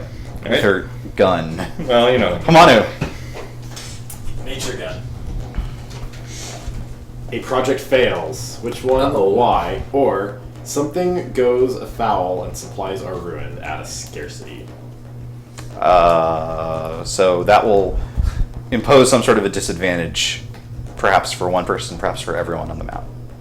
Do you want me to pick one of these? I want you to pick one, yeah. Let's go with a project fails. Okay. Well, there's 2 projects currently. Well, I'm gonna leave that in the GM's hands. yeah, that's fair, that's fair. I don't want to be like, Yeah, fuck your project. So here's what happens. You have so much faith in humanity and so much faith that they are going to do the right thing, that everything has gone so well and that everything is just going to fall into place. And you could not have been more wrong. Each and every place, as soon as you walk out the door... I play fantasy games to escape reality, Brendan. This is getting a little real here. As soon as you walk out the door, they immediately turn to infighting. Because whatever it is, they don't get the idea of like, oh, she's a god. He's a god. You can literally just like see what it is that we're doing and invade our minds. They're like, no, I bet if I do it really quietly, they won't notice. I explode all of their brains. You explode all of their brains, and you try and get replacements for them, and they fuck up too. I explode all of their brains. Yeah, and what you learn, basically, is that if you're going to do this, you've got to micromanage them to an insidious degree. Circle of life. What's your action? So Other than ruining Rachel's life. Yeah, seriously, come. What the fuck? Last week you punched her in the face. Is the project gone, or is it... The project is gone, you yes. pick which one failed, not me. Yeah. As Hamanu is leaving, like he's left this wake of destruction, and he's sort of started to rally people around him like he's a hero or even kind of a god. Ooh, nice. And in using his magic under the earth and stuff, he started to establish the claws and sharp features. And somewhere along the lines, he's taken to like carrying golden flame around his throat. Yeah. By the lion. Yeah. And that sort of thing. And by the time he starts marching forces out of the mountains, there are people bearing banners and that sort of thing. What his current goal is knowing that it'll take more time probably to flush out the last vestiges of the trolls here and there. And there's a lot of fighting going on in the north with the orcs and all that. He wants to march his people out into more clear space and establish a city where the refugees from all the battles from in the north and south can start to gather and start to... They want to worship him. That's good. Yeah, why not? If you're here, you might as well worship. But basically, nothing's sticking down. his intent is to like bring his like forces out and have them all rallied, and then he'll just like stab his sword into the ground and start raising up walls of the city. I think it was 3 when Make that a started. big presentation out of I love it. I think that's probably going to be a 5. Okay. Yeah, and draw wherever the heck that thing is. I don't know where canonically it should be. I mean... It doesn't really... It doesn't have to be canonical, right? No, I guess not. Yeah. Put it where Hamanu would put it. Yeah. The It's wherever Hamanu wants it to be. The land is clearly going to shift and change. Somewhere out here. Yeah, there's some seismic activity house. due in the future. That's a big house. This is just a regular It's a monster house. Which to house a monster of a house. god. Doom house. Boris. Alright, let's see here. Anything special with the resolution of the orcs, or just kind of... I thought we already resolved that. I think we did. I think we resolved that back on Bill's last time. Uh-oh. Yeah. Summer is fleeting. Discard the top 2 cards off the top of the deck and take 2 actions this week. Nice. All right. We lose 2 cards, and you get 2 actions this turn. I guess you get these 2. One of them is an autumn card, notably. So. Interesting. Okay, then any ongoing projects, just go ahead and resolve now. Okay. You've. Should I describe how I wanted it to? Yeah, please. So as we're going around scouring the lands for orcs, I kind of, starting to get a little bored. So I'm like, my best champion, go fight their best champion. Go what? Fight their best. Oh, champion. fight. Okay, good. Yes, so Wow. I start. Keep it clean. Keep it clean. So I start to have like these little fighting tournaments, and the people who do well, like, you need something to mark how well you've been doing, and I start to give like a little token, like a feather, to each person that's been doing well in their fights. Sure. So I may have slowed down a little bit. I don't think projects were quite going as quickly because of the one thing that was slowing projects down. So maybe I was a little bit slow to clear out. Maybe. I mean, at the same time, you've got literally all the time in the world, and maybe at a certain point, it's just hard to find orcs. Yeah. Maybe you got them all. Yeah. I don't know. Maybe they changed their names or something. I don't know. Yeah, they're turns. I'll let Ebelash Ray know that I've helped clear out orcs. My hero. And then I'll head home. Should I just go ahead and resolve Yurik over here? Yeah, please. No, please. How does that resolve? Whatever. Is it just like exactly what you said? Well, the initial erection of it would be. Could you please take that feather out of your hair? I don't have any. I just think it's not. It's out of character. No, the problem is just that I think there's 2 Loboses. You guys look so similar to the They're feathers. pretty much the same. the initial creation of like the walls and the fortress and stuff would be pretty immediate. But what would take time is the people who are starting to filter in. All the people are essentially pinchered between these major conflicts going on. There's just this walled place of order and law with the great hero Hamadu and his lion. It's not band. Where people will start drifting in more and more, and they'll start making it more and more military and more organized, so that they can start sending marches out to the mountains and continue their campaign. And at a certain point, probably even start elongating the campaign. Well, leave that little subsection of trolls so that they can come back later and hit some farms that will then feed people my way. That sort of thing. Interesting. Okay, cool. Okay. So I have 2 actions. Yes. I think one would be to since a lot of the stuff is kind of not taken care of, but more under control. Return back to Ebb and then start working on a fleet, like a naval fleet. Okay, cool. Try and build that up. Yep. And then I guess the I other think that's thing, maybe a 3 or 4 or something like that. Okay. And then another thing would be to try and counsel with Rajaat. Okay. And talk to him about this transformation that our friend Khalid Ma has undergone. Oh yeah, that whole thing. See if we can learn a bit more about that. Rajaat seems thoughtful, he says. Khalid Ma is greedy. He seeks that which is not within his grasp. To remake the world, we must destroy the old. And the force to do such belongs only to the mightiest. The dragon. Forced to remake the world.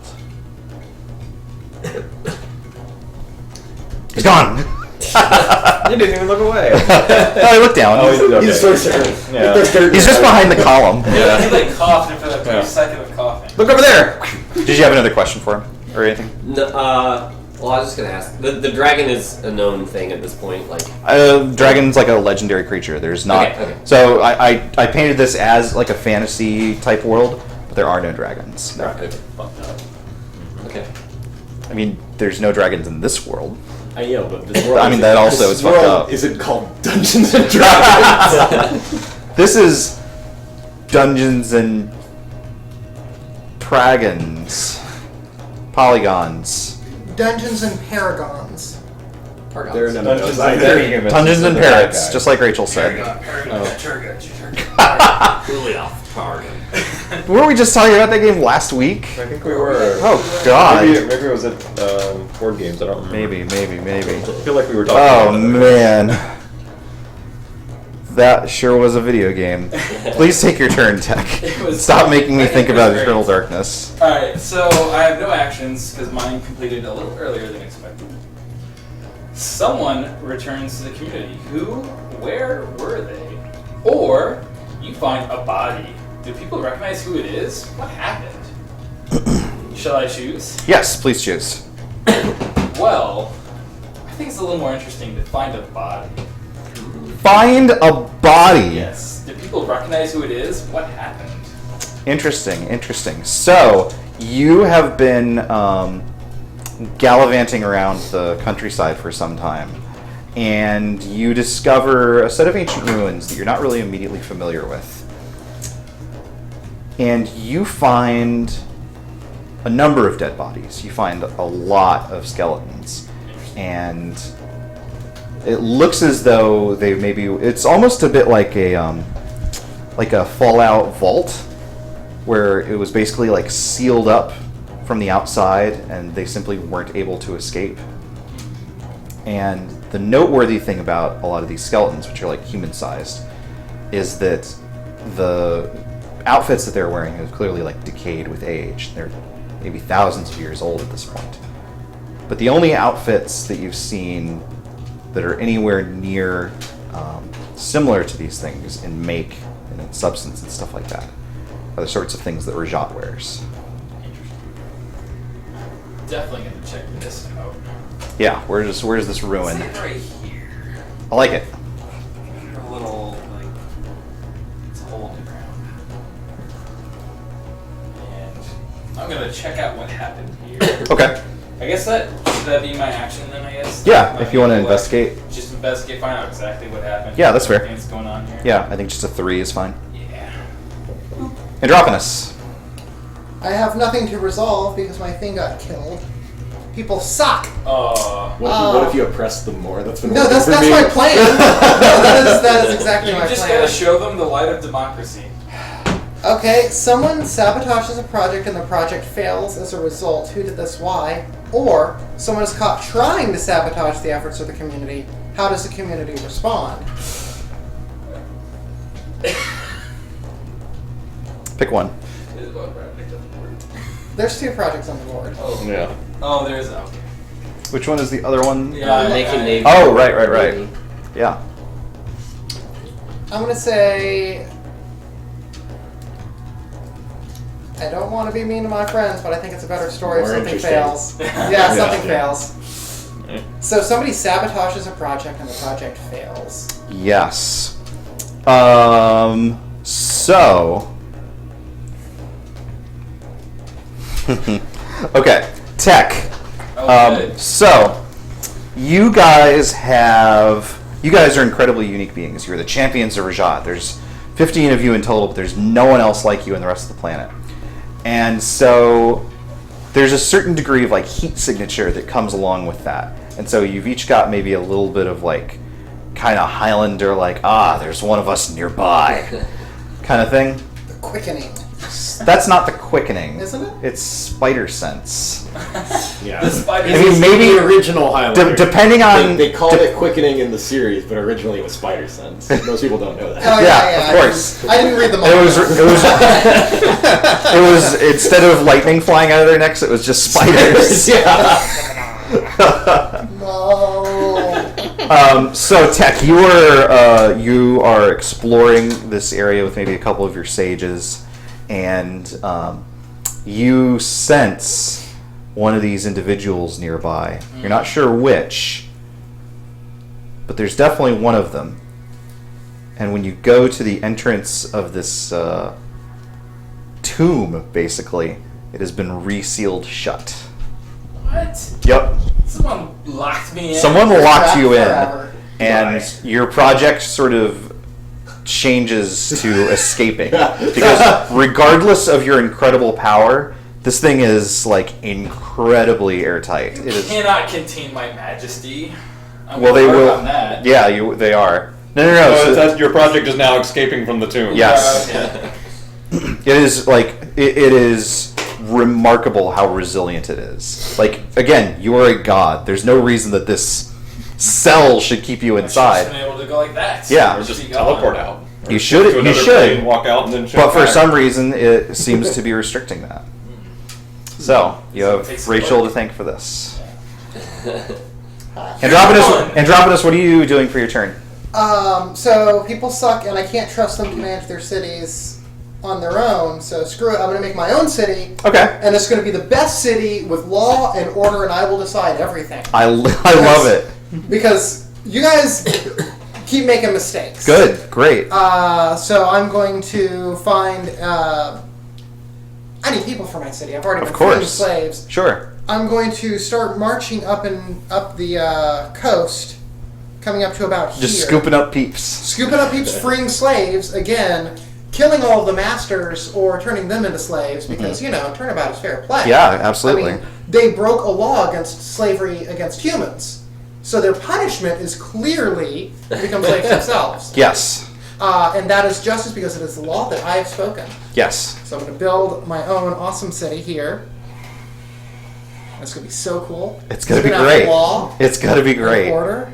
I'm trying to remember how to make the little Hope the that Dragoth scale. doesn't blow it up. I thought that was in gonna be like a million years. smiley face. No, I'm drawing the little Nautical symbol. The justice. No, The the justice yeah, there it scales. is. Yeah, there you go.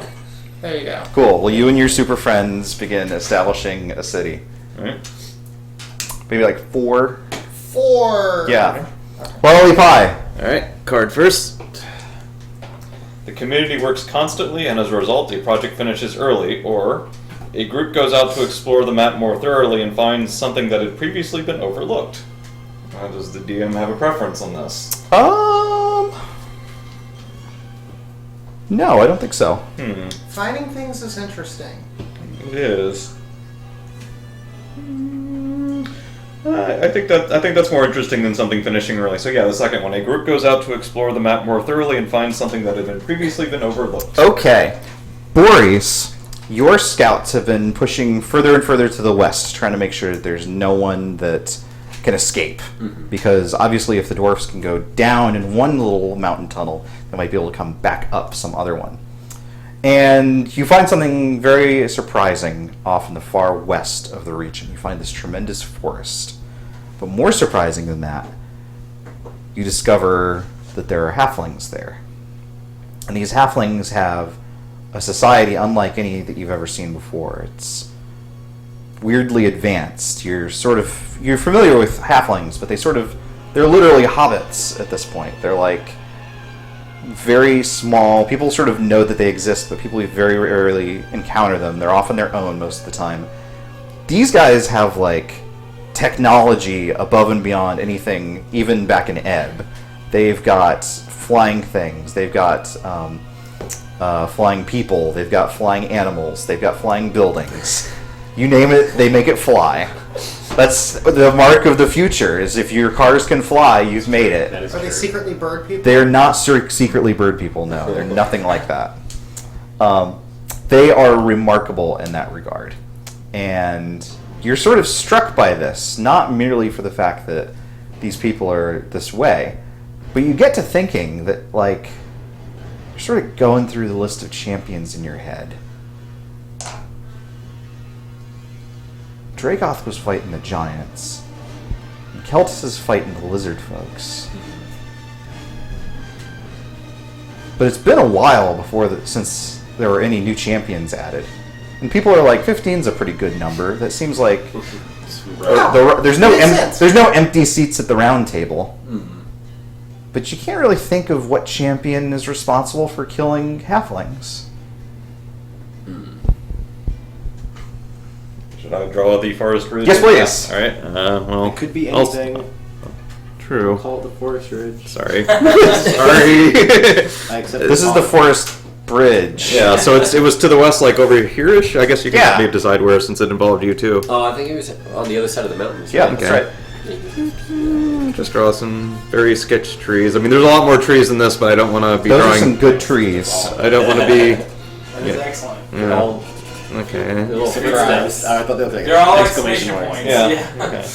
They're like, bing. All these surprised guards. Alert. What is your action? Well, we have the curse. We have the preparations for getting rid of every Aarakocra city. I think it's time to pull that Absolutely. spell out. Yep. You begin releasing the genophage across the cities. Start a project. Draw some Aarakocra cities for me. All right. And I think that'll be maybe a 3-turn. By its kind of epic nature, can that be one we resolve it immediately when it hits 0? Yeah, absolutely. Okay, cool. So 3, and I will start drawing some Aarakocra cities that are Yeah, going to that's be fair. gone while Come on in. Manu gets to work.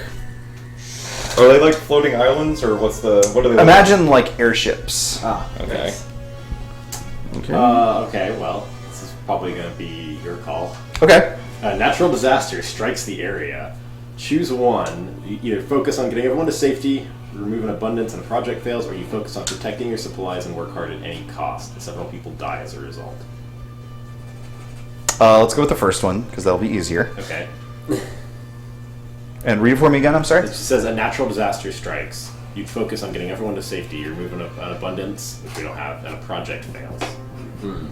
So it doesn't say anything about the nature of the disaster or anything like that. Okay, It's just well- basically, does that natural disaster or project fails on account of it? Sure. So here's what happens. There is a tremendous earthquake. And by tremendous, I mean the whole of the tablelands feels this shimmying and shaking. Not really gonna shake it. And unfortunately, it causes tidal waves to such an effect that it smashes apart the in-progress fleet of Ebb. Blast. How many like Aarakocra cities should there be? I mean, they were pretty busy, right? Yeah, 4 or 5. Oh, okay. Well, I'll stop at this one then. I maybe went a little We have crazy. 7, so. Not for long. No! Are these the flying ships from Super Mario Brothers 3? Okay, and then Sarcon. for my action, Uh-huh. so with Uric established and with this campaign slightly prolonged and just sort of the war drug out to sort of help staff my city and get some loyalty and all that, Hamanu will announce that, like, across the city that it's time to rally the forces and go back into the mountains and essentially finish the trolls once and for all. Okay.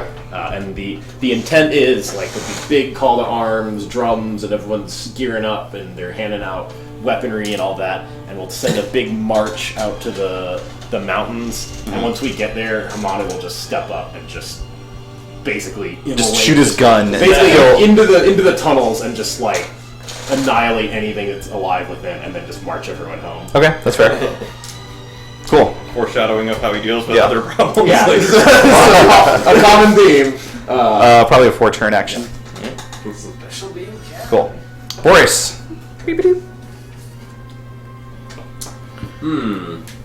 A project isn't working out as expected. Radically change the nature of this project. When it resolves, will be responsible for telling the community how it went. Or something goes foul and supplies are ruined. Add a new scarcity. Man, getting out of this tomb just isn't going the way you thought. No. Change the project to dying in the tomb. So I think we have to go with the first one. Okay. Okay. Time paradox. So here's what's going on. Lolly Pie. In There were so many Super Mario Bros. 3 airships.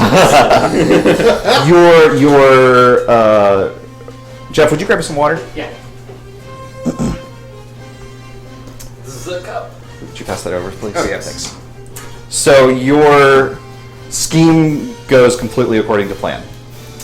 However, the Aarakocra themselves have just over the centuries managed to get a hold of preserving magic themselves, and through some horrible twist of fate, because of the way that they're trying to use magic themselves to repel it, they've managed to mutate it themselves, and it is raining down and killing far more things than just Aarakocra at this point.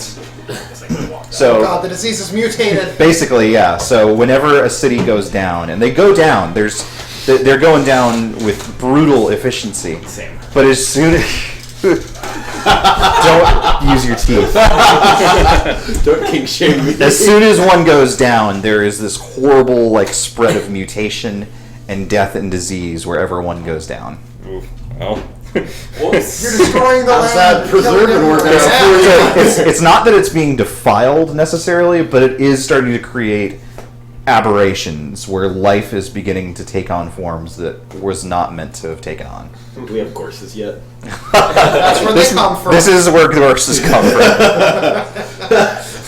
All the horses get sick and then hatch into gorses, Oh. which are just like horses but with only 2 legs and a taste for blood. So then did the project already finish like one turn early then? Or? Yes, I think so. All right. Finish is one way of putting it. Yeah.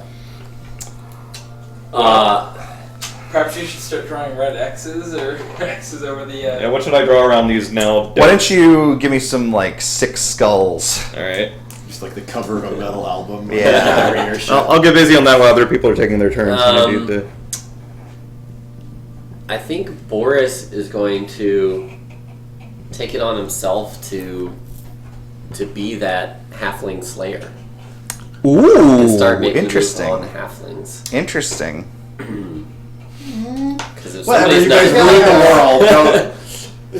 you gotta kill everything or whatever. Wow. Shots. You're so committed. Thanks, Boris. We're gods. Nothing else should exist. You gotta kill everything, or at least I think that's what he said before he Yeah, left. something like that. The guys feel nightly about. I love it. I love it. So you're launching your own independent crusade against the halfling civilization. Okay. Excellent. I think probably a 4-action turn Okay. to take them all out. I love it. Cassius erased from time. Advanced civilization. This. Well, think of it this way: if she never existed, she's not exhausted. Oh thank God. This is all she ever Finally, wanted the sweet release. of not existing. Tech. Speaking of sweet release. Yeah. No. I break free. You just boosh right out of the cell. I'm totes booshing. I assume everyone with me is died or something because it probably took a while. Yeah. Oh, you harvested them for power long ago. Yeah, I was gonna say. I mean, it had happened, so. Didn't really, but it was Alright. gonna. I will finally return to my city. And I imagine it's quite different from what I left it. Absolutely. But first, let's find out what happens in the deck. A project finishes early. Which one and why? Well, there's a 0, so I guess that one probably can't finish early, but there'd be those 2. Halfling extermination and... I think Homanu's quest is probably the one that finishes early. What do you got for us? Just as planned? Yeah, I mean, yeah. Basically, he just wants to make everyone think there's going to be a big battle, and it's like, by the way, I'm literally a god. Boom! Let's go back home. Wow, what a cuckold. Yeah. Well, you did it. There's no more trolls. Great job.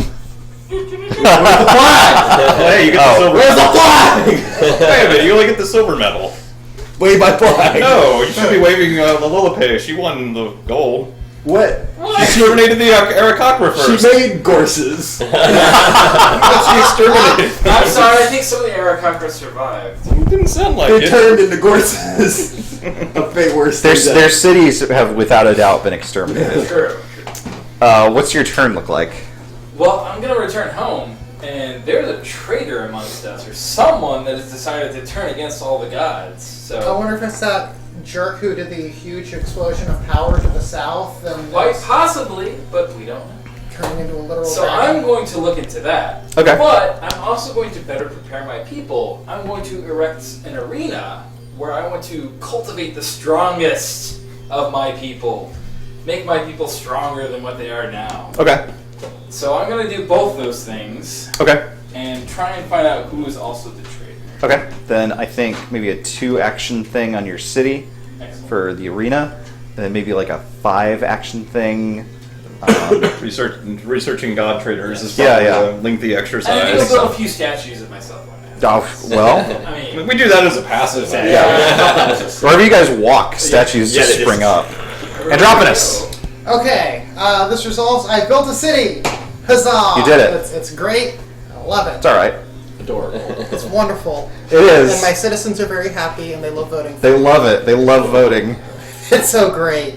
So my 2 things are harvest is here and plentiful, add an abundance, or cold autumn winds drive out your enemies, remove a threatening force from the map and the area. Interesting. Ooh. Well, I'm going to go for the latter. Okay. So here's what happens. Boris, you are incredibly familiar with dwarves and fighting underground and the Underdark and stuff like that. The forests are a little bit foreign territory for you. And the halflings, whatever else they are prudent. And it's been like 700 years of chaos and flames. So as soon as a champion shows up to their door, a fair number of them manages to escape.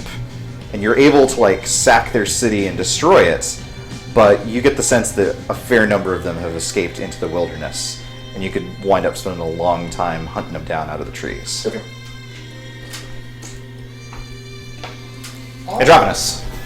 Well, the entire time that I was freeing my people from the elf slavers, elves were kind of jerks about it. Like, they fought back. They kept thinking that they could, like, step to me. I can't believe that they fought back. It's so foolish because the law. That's so the law elves. was on my side. The goal. Didn't you invent the law? I did, and then they broke it. That's And foolish I of gave them. them warning. I gave them the fully recognized 5 minutes of warning to release all of their slaves. Of and course. So they needed to be punished.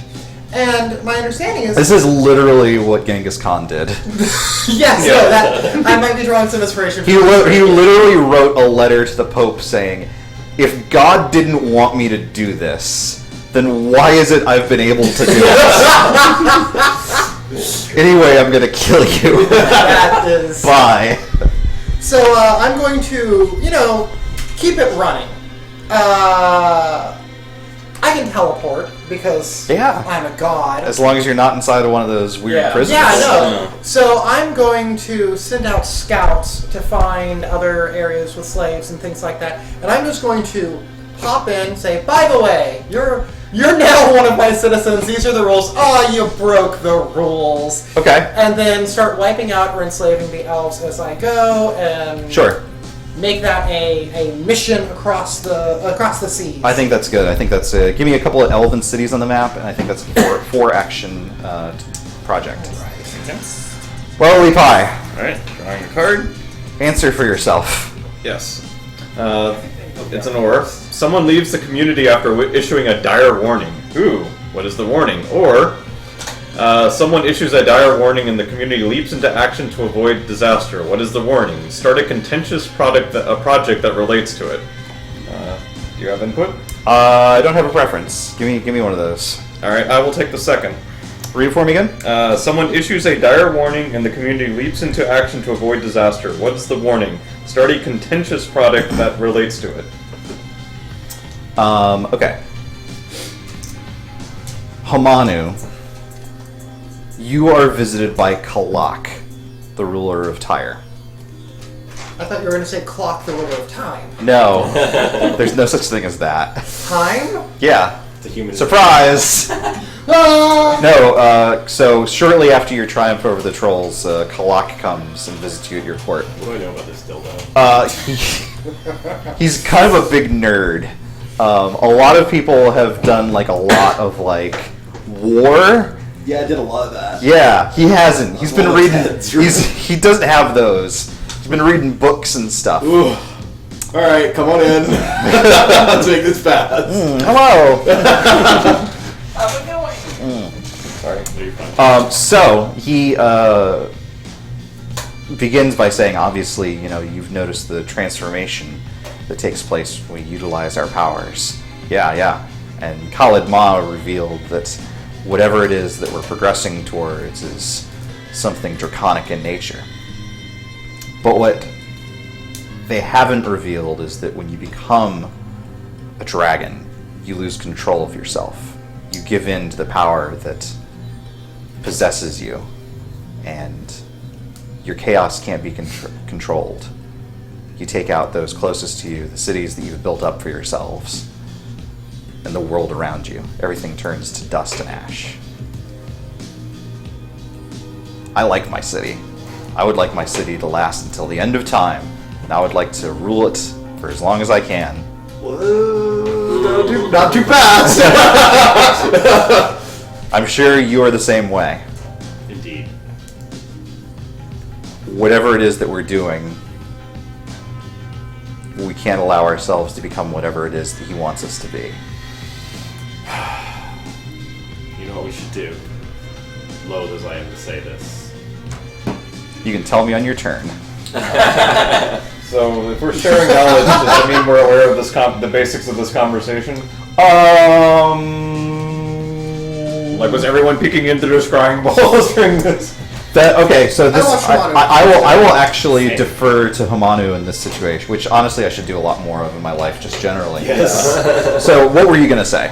I was gonna say we should confer with Lolly Pie on this. Okay, then let's take it for granted that they at least bring you into the fold on this. Alright, so one question. Lullaby, like centuries ago, pretty much gave up the defiling side of this and went preservation. Yes. Her edict. Has she been transforming at the same rate as everyone else? Not nearly the same rate, but it's not as though you've completely stopped either. Alright, well, she will relay that, having used my powers differently, I seem to have progressed at a slower rate, but definitely still pointy your fingers and whatnot. And since this said to start a contentious project, she kind of gathers the ones she's known with, including Cletus or whoever the other... Cletus? Yeah, Valid mom. No, it wasn't the other one. Cletus, Emperor of Time. Turn into a dragon, you say? No. There was you mentioned him only briefly. Keltus. Keltus. Yeah. Oh, good. Yeah, Cletus. Howdy, boys. Y'all turned into dragons? Sorry. So looping in Keltus as well as everyone that she's already been communicating with. Lorelei explains. What just happened? Oh no.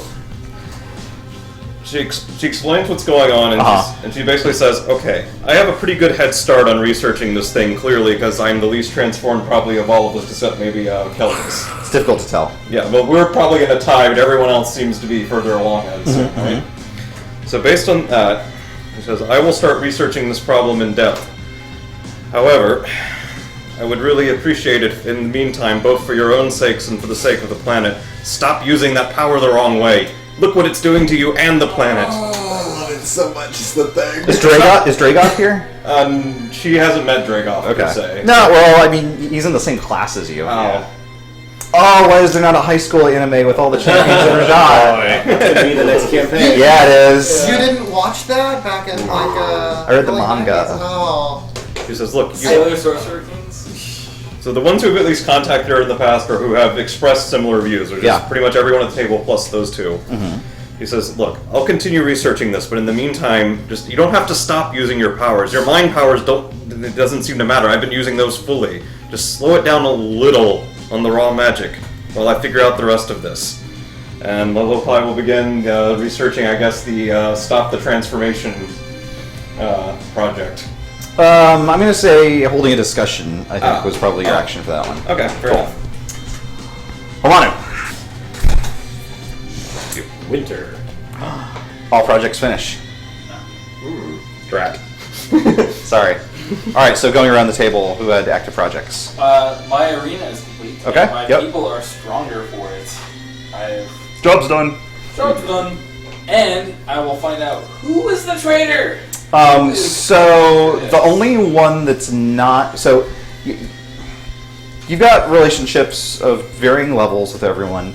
Dragoth isn't your friend, but he'll at least take your call at least the first couple of times. Then he's he just repeats the same line of dialogue. You're just leave me alone. I'm busy. Yeah. The only guy that won't that you can't seem to pin down is Daskanor. Who's Daskanor? Daskanor is responsible for annihilating the goblins. Well then, if that's my conclusion, I will call everyone that is not Daskanor. Be like, I believe Daskanor has betrayed us. I believe he acts on his own, and I believe he wishes to interfere with what we are doing. He has locked me in a prison for many years. That's where you've been. That's a very serious Dragoth laughs. This is an easy problem to deal with. We have Hamanu and Boris who are well skilled in the ways of war. If this Daskanor is a problem, deal with him. I'll continue the research. I don't necessarily like the 2-on-1 idea. I think all-on-1 will keep us What other projects united. are finishing? Yes. Mine's finishing. I made a pretty awesome run at just, I shouldn't run the cities. I should. So, you have decimated the elven cities. Whatever remained of their kingdoms is no more. What there is that you didn't capture have escaped into the wilderness. The ones that you capture seem to, like, wither up pretty quickly. Like, they seem to, like, not take to slavery as well as you'd expect. I mean, Like, a lot of them, like, literally just lay down and die. they'll get used to it. Or they'll die. Or they'll die. I mean, Either or. You could just resurrect them. clearly. Yeah. I mean, they've made mistakes, they've done their crimes, and this is the punishment that they will have to face. They will do their time. That's what the law says. Any other projects on the board? That's it, I think that was it. Okay.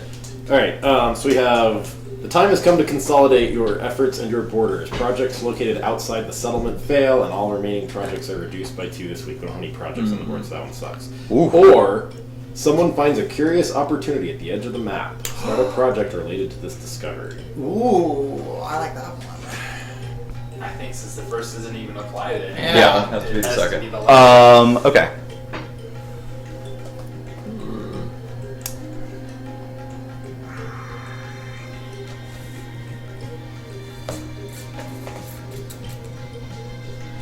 Boris, you are hunting through the forest, still trying to find these halflings. You're going to kill at least some of them. And you stumble across some ruins, but they're not like any other ruins that you've seen before.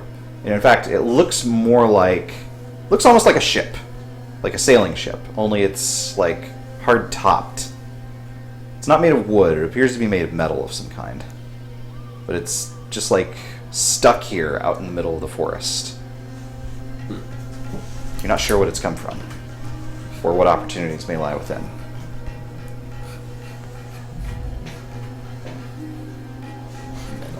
So it says to start a project related to that discovery. But Yeah. it would really be more Boris's.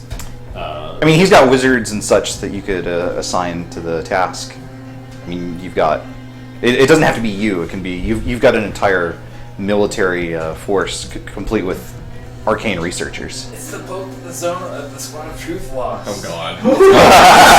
It's not green. It is not green, at least. Yeah, so I started a project on that one. Yeah, absolutely. So your chief wizards, you have 2, Pharos and Yarnath, who immediately set out trying to figure out how to get inside this thing and how to figure out what kind of secrets it's got inside of it. Nice.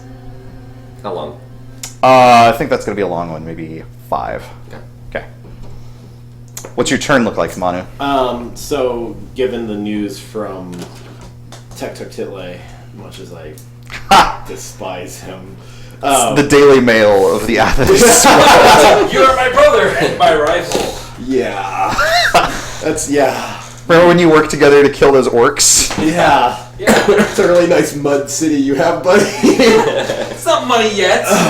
Yet. So Yeah, I right can now it's hear just you- dirt. I can remember the chanting of my little followers. No, given that, and just given what's been discovered about our transformation, and especially what's happened to that dingus down south who hasn't come around for a while. Yeah, Hamano was going to use this time. Lord Dingus. Yeah, Oh, I Lord hate that Dingus, guy. Emperor of Time. Yeah.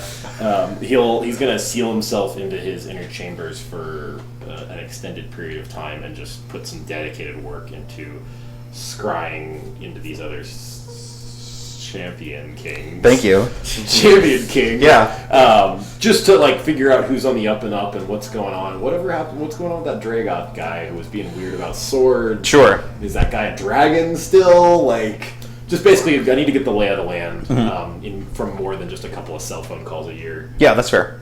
I think maybe just a 3. Boris.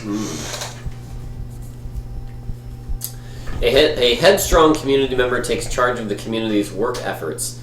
A project fails and then a different project finishes early. Or a headstrong community member tries to take control of the community. How are they prevented from doing this? Due to the conflict, project dice are not reduced this week. Pick one. Let's say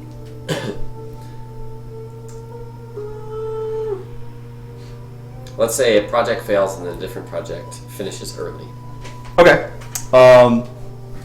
Homanu, watching from afar, you managed to get a read on everyone pretty quickly. Khalid Ma has sort of locked himself away in his city. Daskanor is kind of skulking around Ebb. Doesn't really seem to have a whole lot to do, but he's like hanging around Rajaat quite a bit more than his like. I mean, he's got a job to do theoretically.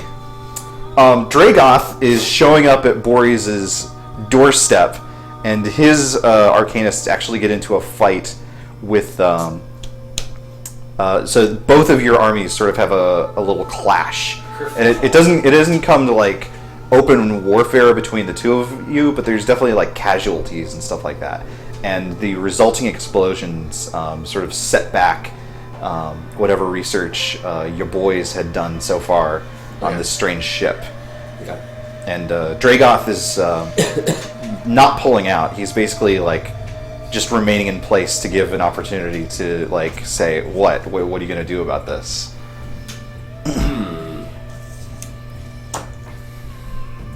Okay. Well,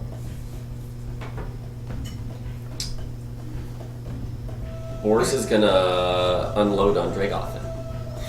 Like, in what way? Is he still like here? Like, is that what you're saying? Daskanor is back there. Dragoth is like his army is like basically has just like followed you up into the forest. Oh, okay. Yeah. Okay. I thought you were saying he's literally at the This door. is clashes over the ship, right? Yeah. Gotcha. So it's at your... That makes more sense. Yeah. Okay. Interesting. Well, yeah, I think he's just gonna like kind of charge head on, make it more of a war. Okay. Instead of Absolutely. a spat. Okay, that's fair. Okay. You want to fight? You gotta fight. All right. Good. Where is Boreas where this fight is taking place? In what? Are we in the forest? Are everybody's in the forest? Yeah. Well, I mean more like let's say you've said, all right, charge. Mm-hmm. Are you in the front lines? Front lines, yeah. Okay. Yeah. Dragoth is like sprinting like in front of his line of cavalry, Okay. and is just like closing ranks. Cool. And the impacts of your blows against one another cause such like they literally destroy people that are nearby. We'll get back to that in a little bit, I think. Tech, your turn. Alright. These are cards. Okay. I assume you did it on purpose just due to the nature of things, but that was my card, so Lobos hasn't drawn this turn. Oh, I thought that was Lobos' No, card. Andrew. Sorry. Oh, you did. Oh, you did. You're right. Yeah, I'm sorry. I You're forgot. I was thinking the ship was the discovery. That was from mine. Proceed.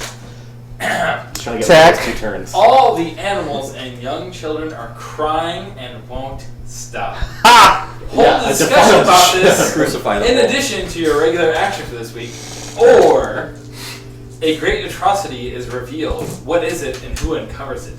Oh, I have to go with that one.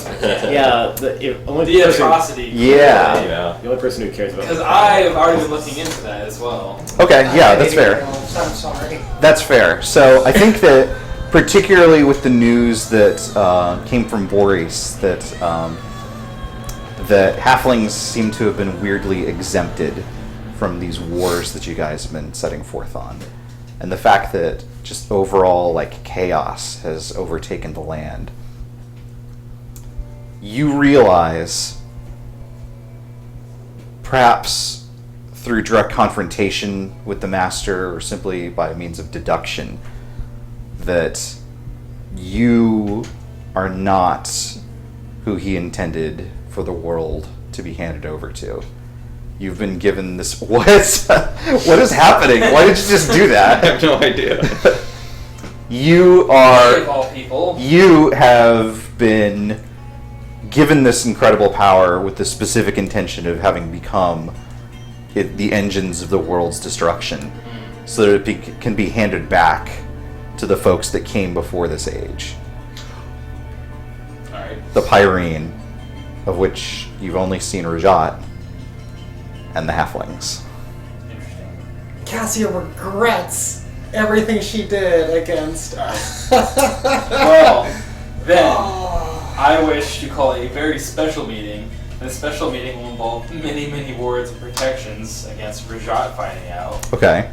And I probably will also exclude Daskinor since I don't trust him, but everyone else I think I'll call to this meeting. Including Dragov?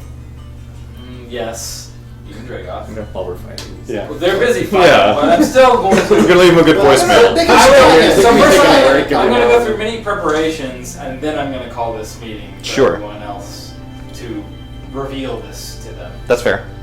What time do you want on this? What do you think is a good time? I think it's fine to just go ahead and call that a discussion, so you Okay. can start that now. Okay. I believe I have found out Rajaat's true intentions, or at least that he seems to intend us to be his pawns. He seems to be using us. He seems to be attempting to revert this world to something he wants, and I believe he wishes to turn it over to himself and his own people, who I believe to possibly be the halflings. I believe this is why they've been exempted from all of these wars and other things we've been going through. Interesting theory. It seems the answer is we keep doing what we've been doing. You've been researching not destroying the world. We've started to stabilize. There's some clashes between some of us, but if we band together and stop those, smash down anyone who would rise up, and we reach stability, we don't end the world. But we delay his plan, and he will still be around. At what point do we need to stand against him before he raises more like us and brings them to his side to do whatever it is he wishes to do? Let them come, announces Dragoff. And then shoves Boris. Perhaps we should do something about Rajaat himself. He gave us our power. How do Well, we know what manner of power he... there are more of us than there are of him. it would need to be fast. It's difficult to disagree with your assessment. Look what came of my efforts to get rid of those tree-plucking birds. I've damaged the planet at least as badly as they were. Yeah, GG. All the gorses is terrible. I'm so sick of these places. Enough is enough! They're everywhere. You gotta get rid of them. Every time you kill them, they just like pop eggs out and more appear. Another horse comes out of nowhere. And more than that, look what the wars have done with the use of these powers that destroy the land as we use them. Will the world even recover from what we've already done? At this point, Nibine, who I don't think has uttered a single line of dialogue in the campaign so far, I thought we didn't have an actor for by it. virtue of the fact that he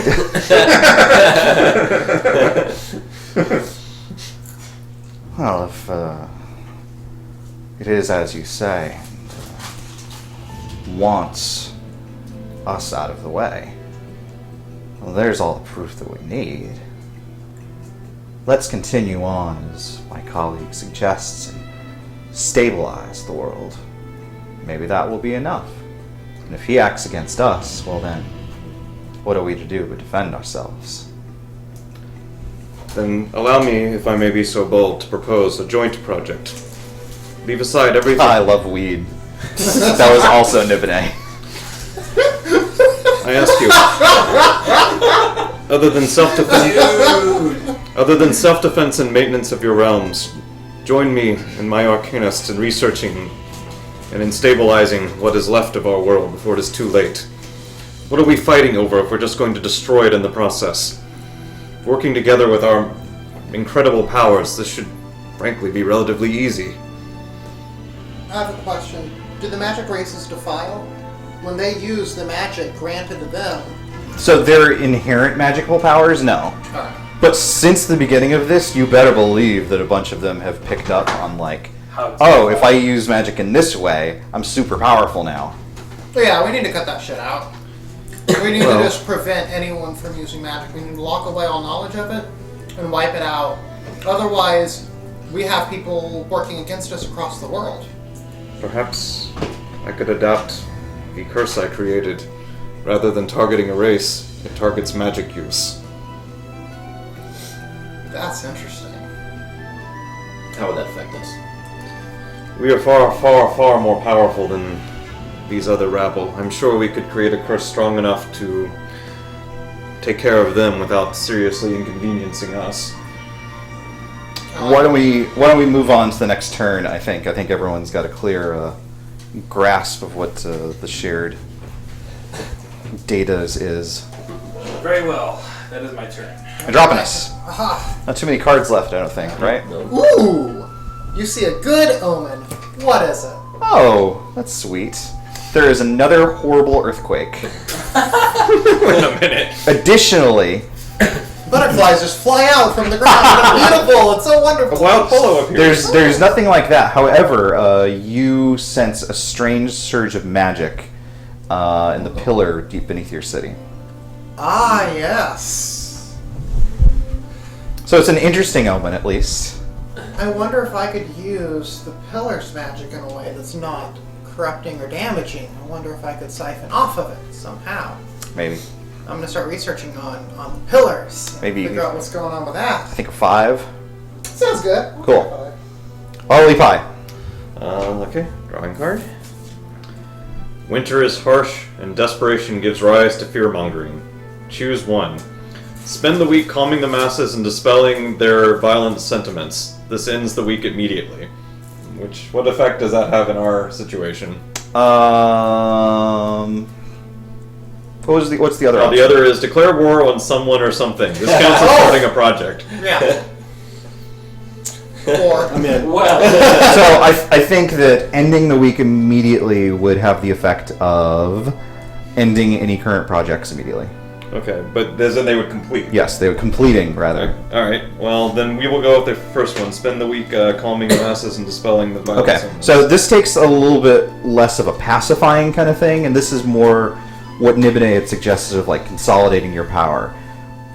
There's a lot more in terms of like villages and outlying places and stuff like that have been more independent, but sort of communally, each of you begins to sort of like stake out an area and inflict your individual sort of will and rule of law over that particular space.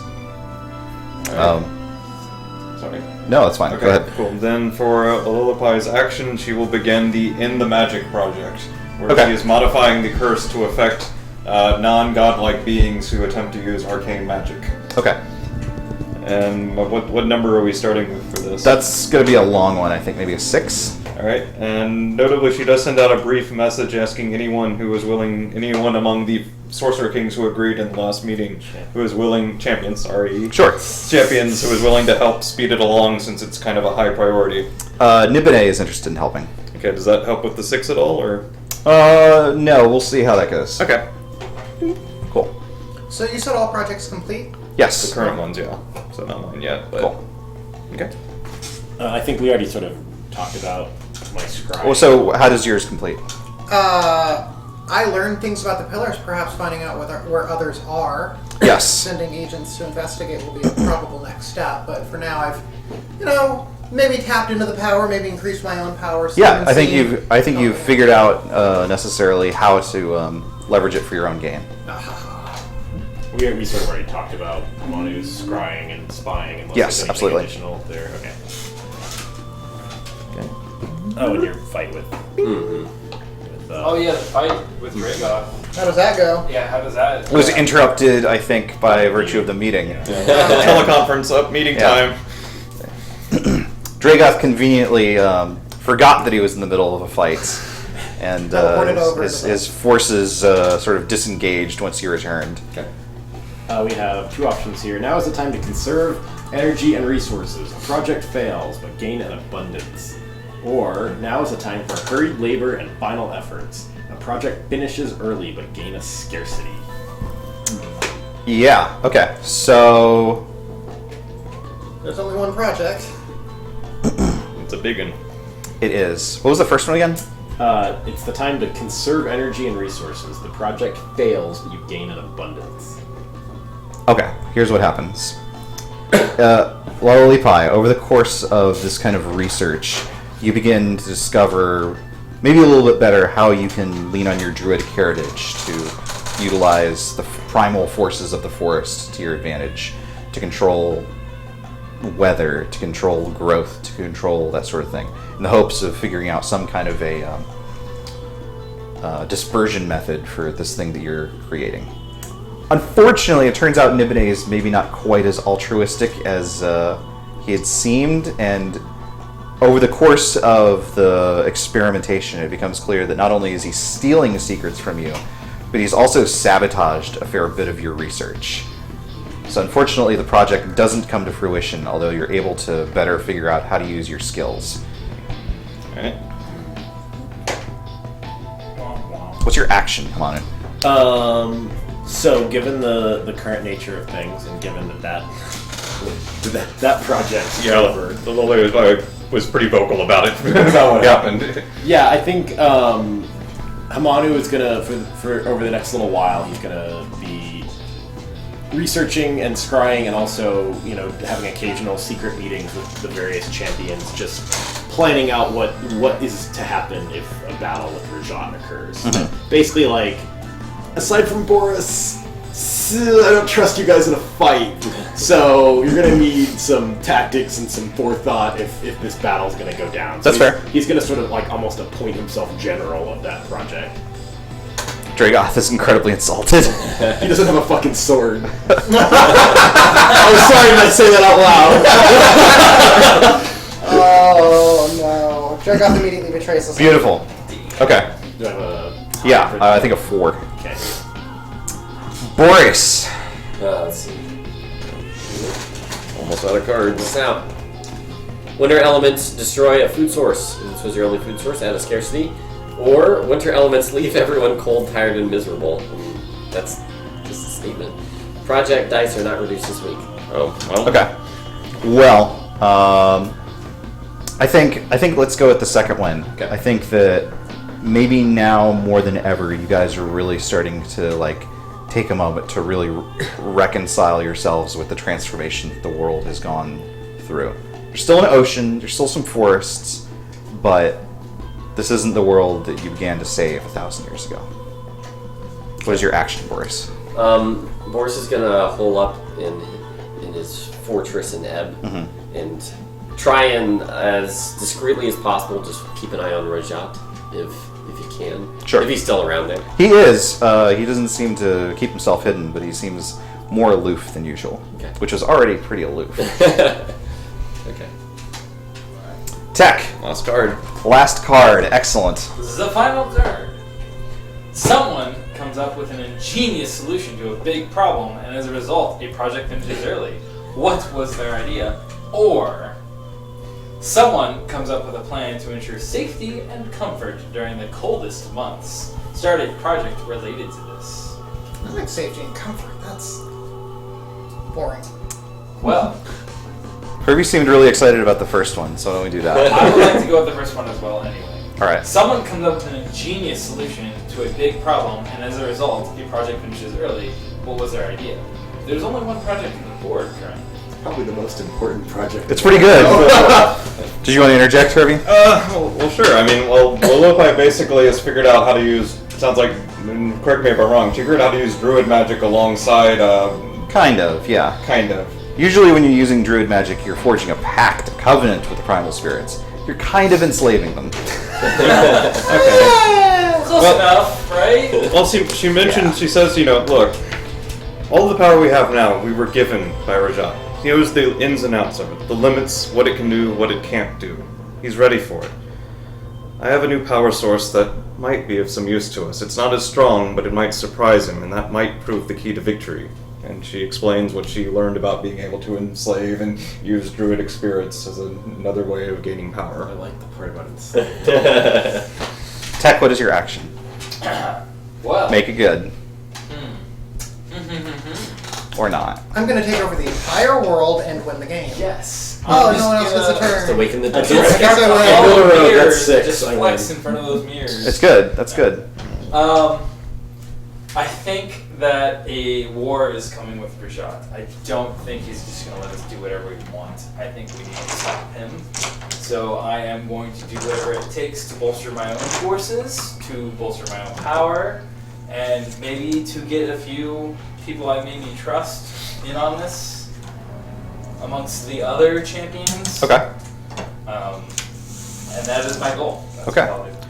So each of you, so we're out of cards in the deck, is that Yep. correct? Yep. So each of you has maybe for many, many years at this point begun consolidating your powers, maybe working with others keeping an eye on your rivals, trying to make sure that you're ready for whatever it is to come.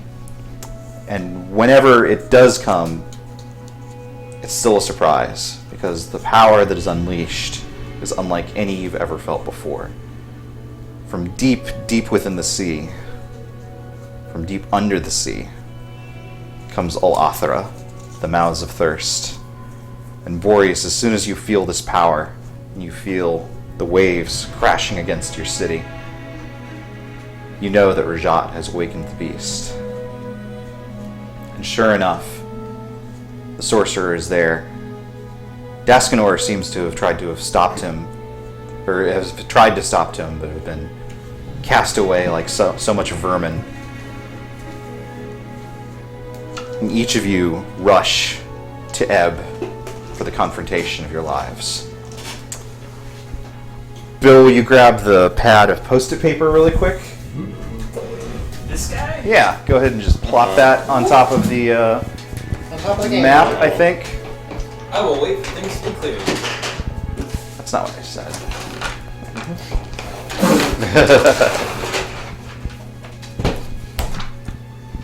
Everyone, you may open your envelopes. Can I see the line sticker? I'm curious how it turned out. It's not great. It's fine. Aw, It's I not bad. It's like a lion. Or a monkey that's disappointed. Yeah. It's got a bit of a Wukong kind of vibe to it. Oh god, I'm always so sexy. He's legit real handsome.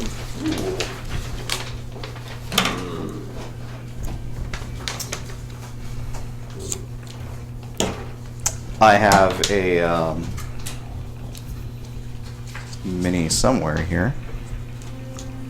Probably. Almost certainly. Boris looks like a badass. He's pretty good. And then, at your earliest opportunity, would each of you give me an initiative roll? One question. Yeah. Part of this one got cut off. Is that per Combat. Well, Sorry, I tripped on my rope a little bit. Yeah, that's fine. So Here's some yours. minis for everyone. You're busy announcing all of your titles. 35. 35. There are a 35! lot of them. seriously. Oh, I got one. Thank you. I need one. Yeah, you I've can, got- Oh. I'm covered. undress Cool. those. I'll just use my my usual spiritual weapon stand instead. Who else has got some initiative for me? I have a 20. 5. 25! 8. What, you gotta have better modifiers than that. It did +4. 4. I rolled a natural 1. 24 total. I've got 35. What's wrong with you guys? Some things never change. Well, yeah. Like, Wow. Like, Well, I can't wait for you guys to I die. hope the best warriors take the point. Nope. I'm sorry, I'm strapping up my armor. +4. Oh my goodness. Yeah, I have +16. Oh. Well, Fast. are you Who am I missing? plate armor? You're in robes. Oh. Oh, that's cute. I'm like I What's don't your see a AC? tit-to-tit like. 18. 18 for me? Okay. What? It's in your envelope. No, I meant Oh. guess who he was missing. okay. Yeah. Where did it go? Tech. Oh, I died already. That's cool. Nice. Seems right. I'll roll a new character. Yeah. Classic. This is weird. Although this is going to be your character for the rest of the campaign, gosh. level 40, whatever. Yeah. I am super charismatic. No wonder everyone votes for me. I am a kill dude. Hello, kill dude. That's my name. Oh, is Rajaat's mini already out there? No, that's Boris. I'm sorry. This is Boris. Yeah. What the heck? Why is tech in the same thing as your fucking your Because spiritual that's weapon? what I out? remember. Hey, don't get rid of that. Oh. You can hold on to it. Because I took my, since I already have stands over here. I Yeah. just No, but I want to be able to see who is who. Oh. You can see him clearly from the other side. His good side. Oh, okay. I'll move to that. What was your initiative, Bill? 20. 20. Okay. Okay. Well, I'm just gonna keep looking for things except Rajaat. I want to is- just use this for now, I guess, and just flip it up there, I guess. No, I mean I've got it here Yeah. somewhere, but Who's this? That's Boris. Nice. yeah. 8d6 plus 12 damage, 5 attacks. Oh, jeez. I think I just have. If we get to your turn anyway. And right. Oh, there he is. Okay, cool. Okay, let's stick Rajaat. Let's say you guys have surrounded him pretty good, so let's just drop him in. In the middle of us? Yeah, that sounds good. What is that zombie? That's... oh, he's helping us. He's one of us. That's Dragoth. He This said is he was Dragoth. gathering Yeah. a champion to bring with him. Sweet. Whose cat is that? It's the Obas. Yeah, the Obas. Cool. Okay, Rajaat goes first. He's gonna AoE kill us. He is gonna AoE kill you, yes. Let's do this. Everyone give me a con save. It is against magic for those of you that care about that kind of thing. Also, you are all under the grace of the lion, so you have +5 to this roll. Oh, shit, nice. Ooh, I might need that. I have magic resistance. That doesn't affect this, does it? Yes, it does. That's why I said it. Oh, what does that mean? That means you roll 2 dice. It means Oh, you have advantage. advantage. Yeah. Okay. Both 12, okay. And that's just with con, so 16? Yep. Did you add Grace of the Lion? Oh, You might wanna do 21. 21. 12. 15. 17. 18. Okay. Everyone takes 100 points of force damage, except for Andropolis. You take 50 points. I Okay. take 50, okay. A magic field. Then he's- yes. Sorry, a magic field appears around Lilliput and seems to block half of that damage before dissipating. Pretty good. I will use my reaction to take half damage from any attack made against me. Good I deal. assume this counts, right? Yep, absolutely. Then he teleports. He's gonna move like 20 spaces towards me, so he's not surrounded by bad guys. 20 spaces or 10? Everyone out. There's not- I meant 20 feet. I'm sorry. Oh! I'm sorry. I don't know. That's a huge difference. Yeah, I know. Andropolis, it's your turn. You, Oh, you sweet. regain, While we yeah. fire next. you regain 15 health at the start of your turn. Oh, that's wonderful. Okay. That goes for everyone who starts their turn within 30 feet of me. Remember that. Because I I'll love forget. this. I love You this. regain 15 hit points at the start of your turn if you were within 30 feet. That's pretty awesome. Yeah, I know. Duh. Okay, so I'm going to give... Who looks like they have the biggest weapon for hitting things? Boris. Okay. Boris, I'm going to do Rule of Law as a bonus action. I'm giving you a D6 Inspiration, which is basically like Bardic Inspiration. Okay. Sweet. And then I get 2 attacks, so I can just... My base attack would be basically done twice if I wanted to do that. Yes. Instead, I'm going to make him... I'm going to do Disruption. I'm going to force him to make a DC 25 Charisma save. On failure, he's stunned until the end of my next turn. What am I trying to make? It's a DC 25 Charisma. Success. You have disadvantage on your next attack roll. Okay. And then I'm going to... not anywhere. Oh, yeah! Yep, sorry. Done? Yes. Holy pie. Tech, you're next. Alright, at the start of Lilliput's turn, she turns to Hamanu and says, "Make trolls fear his fate." You are inspired. You just gain inspiration as a Nice. thing. Oh, sweet. That's wonderful. Real inspiration. Full on. Let's see, then she concentrates briefly, and the armor that was around her reappears around her. Okay. Right? And that is her turn. Tech, Boris, you're next. Alright, I will Oh, sneak regenerate on up from Hamanu. to Rajaat. That is Rajaat, right? I hope so. Yeah. Hopefully, I'm just gonna stab someone else. I will use my Red Harvest ability. The target makes a DC 25 con save. Fail. Okay. Also, he's got like other like summons and stuff like that. We'll say the other champions are dealing with them. Okay. Gotcha. He will take 32 bleed damage, and I can make a basic attack as well. We'll get to that in a moment. Okay. Until the end of my turn, all melee attacks against the target proc my basic attack's bleed chance. My basic attack causes the target to take a DC 19 con save or take 10 additional bleed damage. Okay. So now I'll make a basic attack. That's everyone's melee attacks, by the way. Okay. Does a 21 hit? Yes. Okay. We'll do an additional 18 slashing damage, Cool. and he'll have to make a DC 19 con save or take an additional 10 bleed damage. Fail. Then he takes an additional 10 bleed damage. Okay. Blood everywhere. Yeah, literally everywhere. That's the name of the move. Yes. Boris, come on to you The next. move is blood everywhere. Alright, Boris Red runs harvest. up. He's gonna use Blazing Fury. You punch the target with a flame-empowered gauntlet. You have to make a DC 19 con save. Success. Alright. I can Okay. have big pluses. Well, the effect doesn't happen. I but also rolled a natural 20. Nice. I can make 2 attacks after that. Are you guys healing yourselves at the start of your turns? If Oh, you're right. within 30 of him, yeah, 15 a turn. I guess I You should are. write that down. Well, I was here though. Oh, You know? I still think that's 5. Yeah, that's- Probably yeah, 30. That's 6 yeah. spaces, yeah. Is it 15? I think we all had Yeah, it 15. initially, at least. Alright. Pretty Alright, so relevant. 2 attacks. Does a 20 hit? No. Well, we found Does Oh, nat 20. Does a crit hit? Yes. 34. Damn it. Goodbye, okay. Rajaat. Oh no, to be fair, it's not Marcus hitting It's him. like every.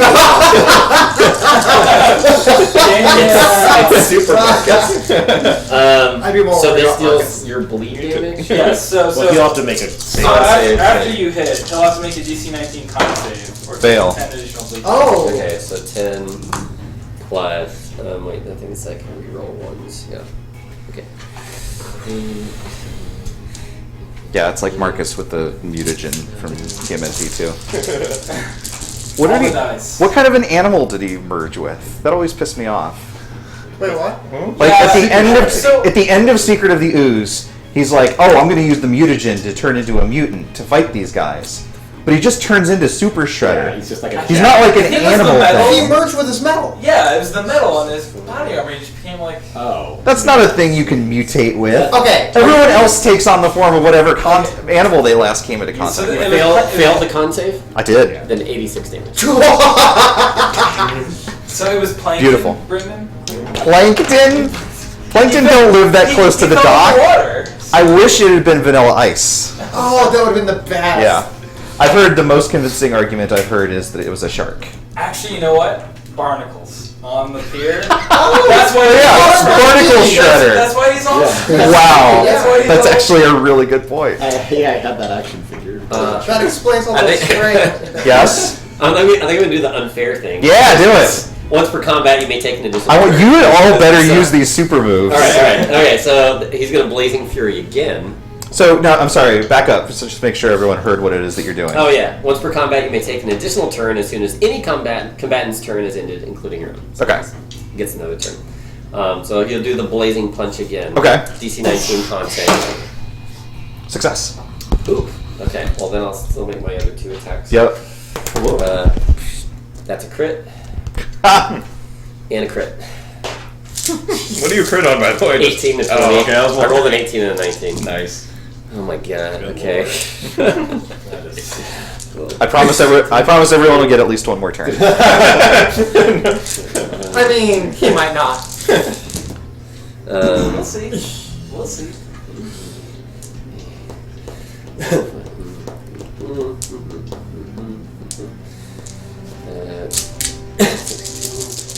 I'll write this down.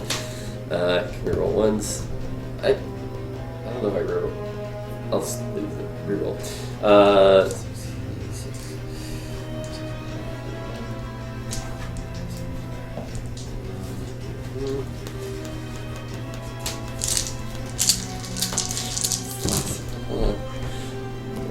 That's a lot of 5s. 2 hits for bleed damage. 2. Oh, yeah. Yeah.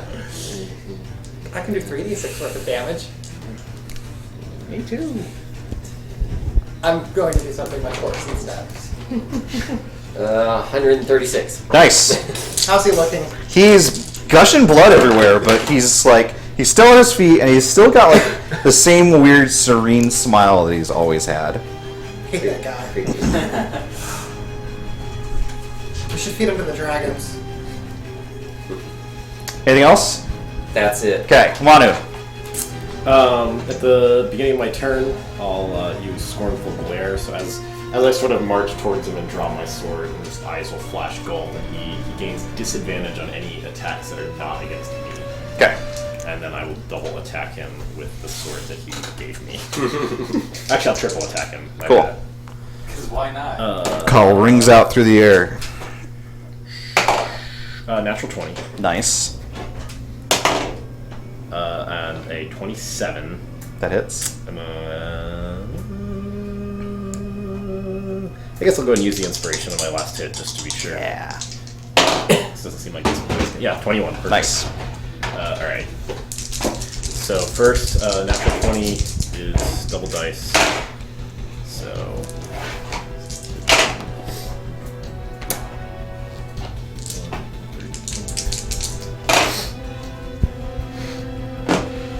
Okay.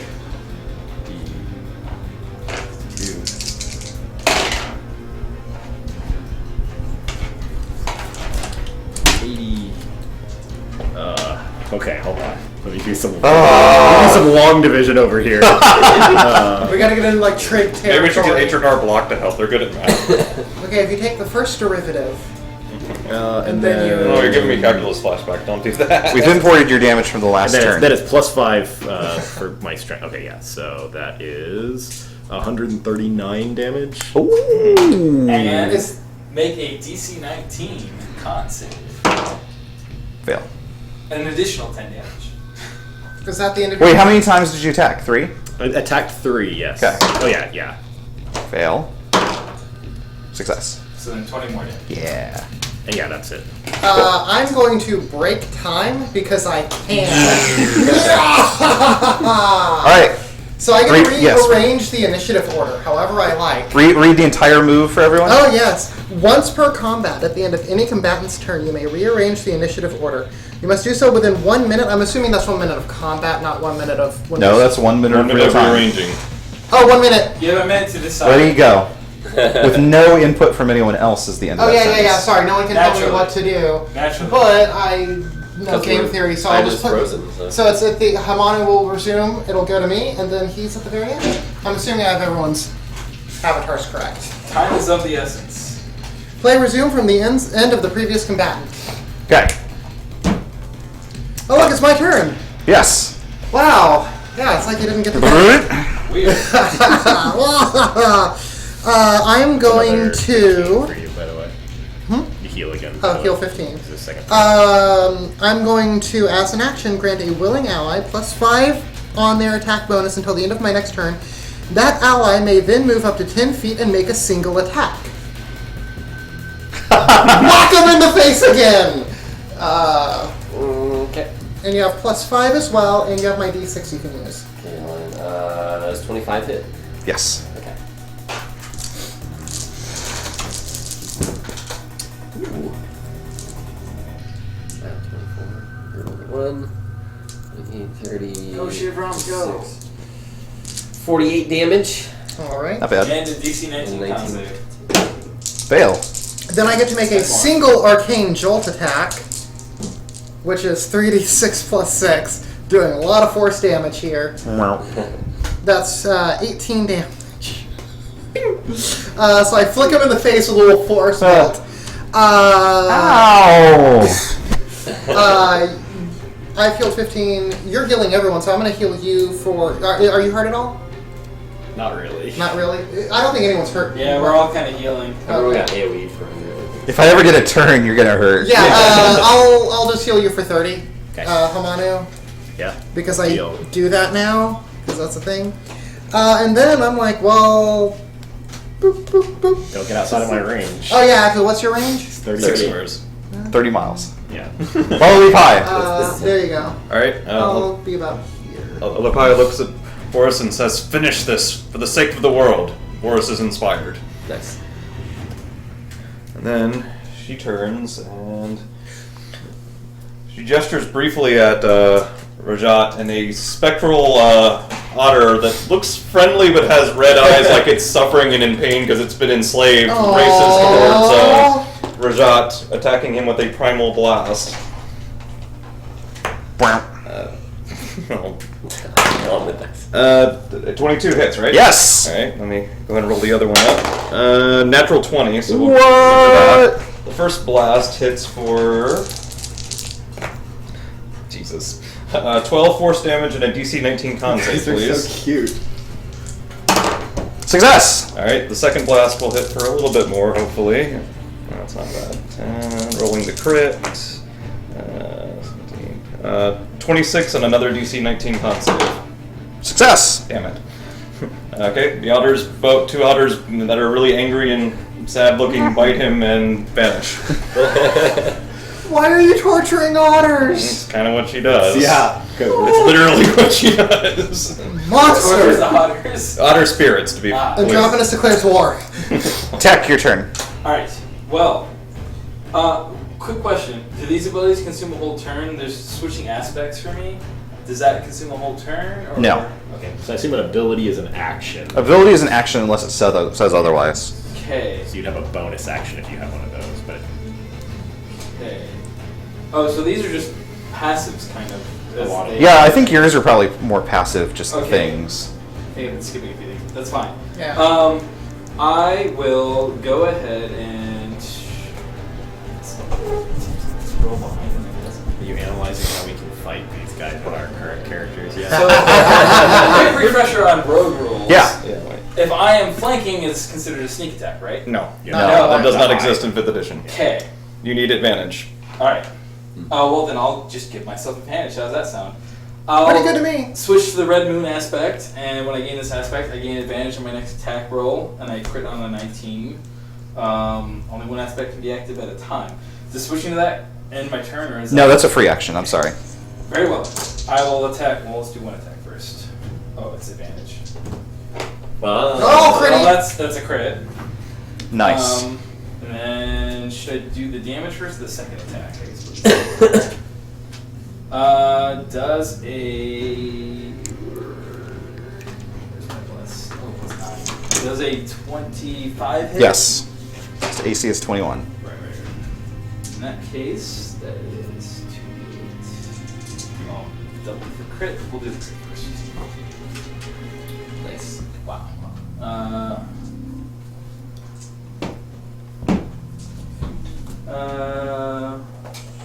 32 slashing damage.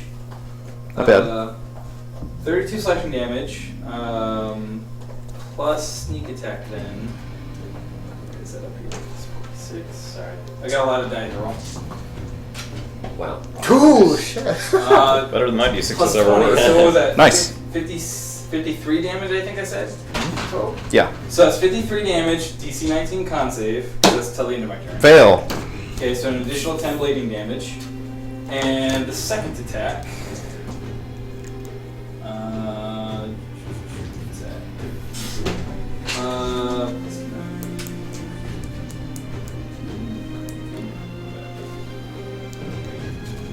22. Okay. 22 additional damage and another DC 19 con save. Success. Okay. So that's it. That's Cool. it. And the bleeding damage ends. 'Cause I didn't do Boys! Uh-oh.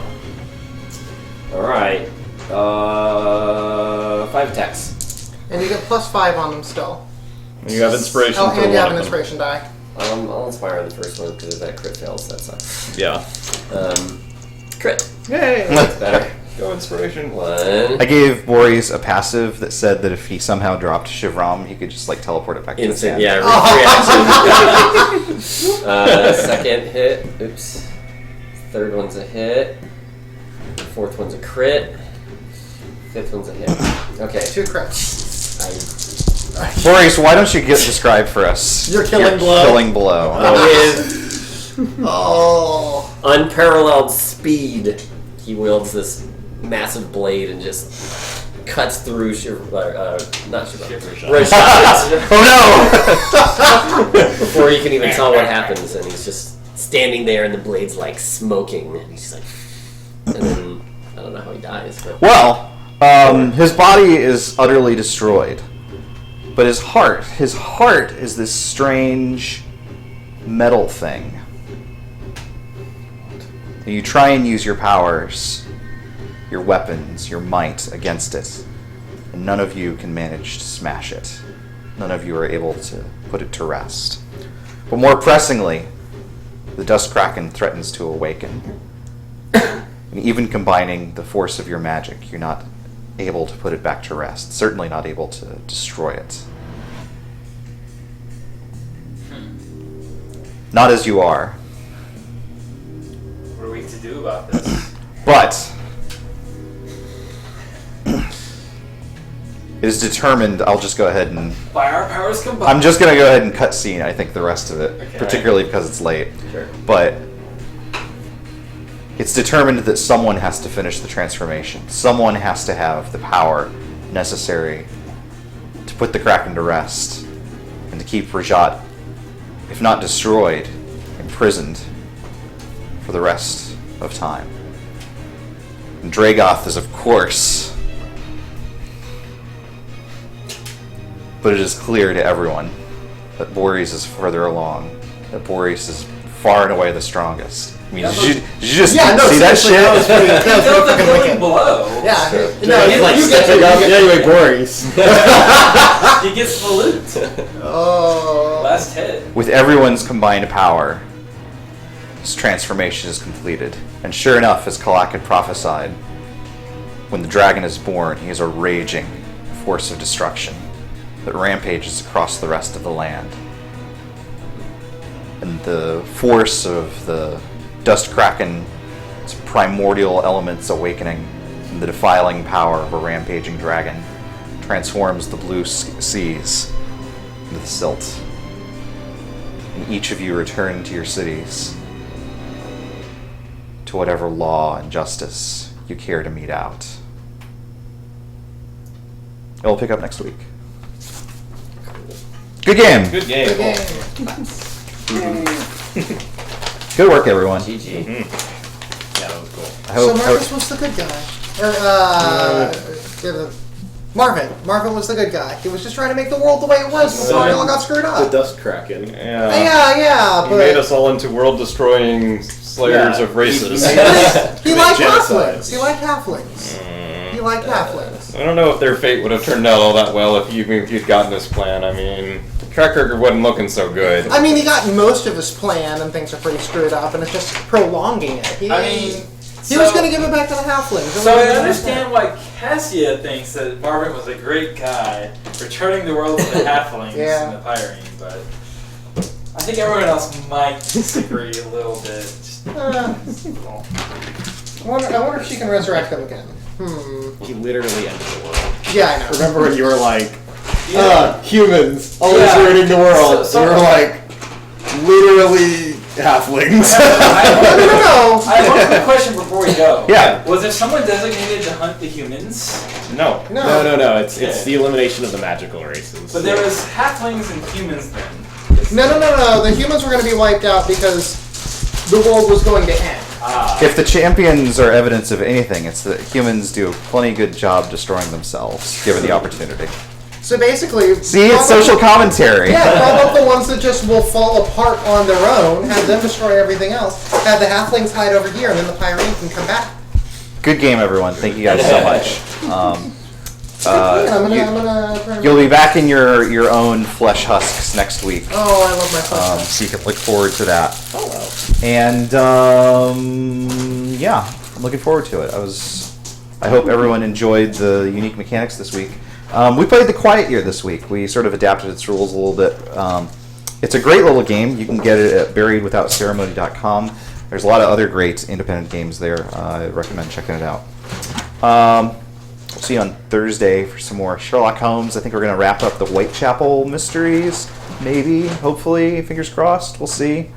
And as soon as I can figure out how to use this Grenskren, maybe I'll manage to play something sometime soon. I don't know. Good night. Good night. Bye. Bye.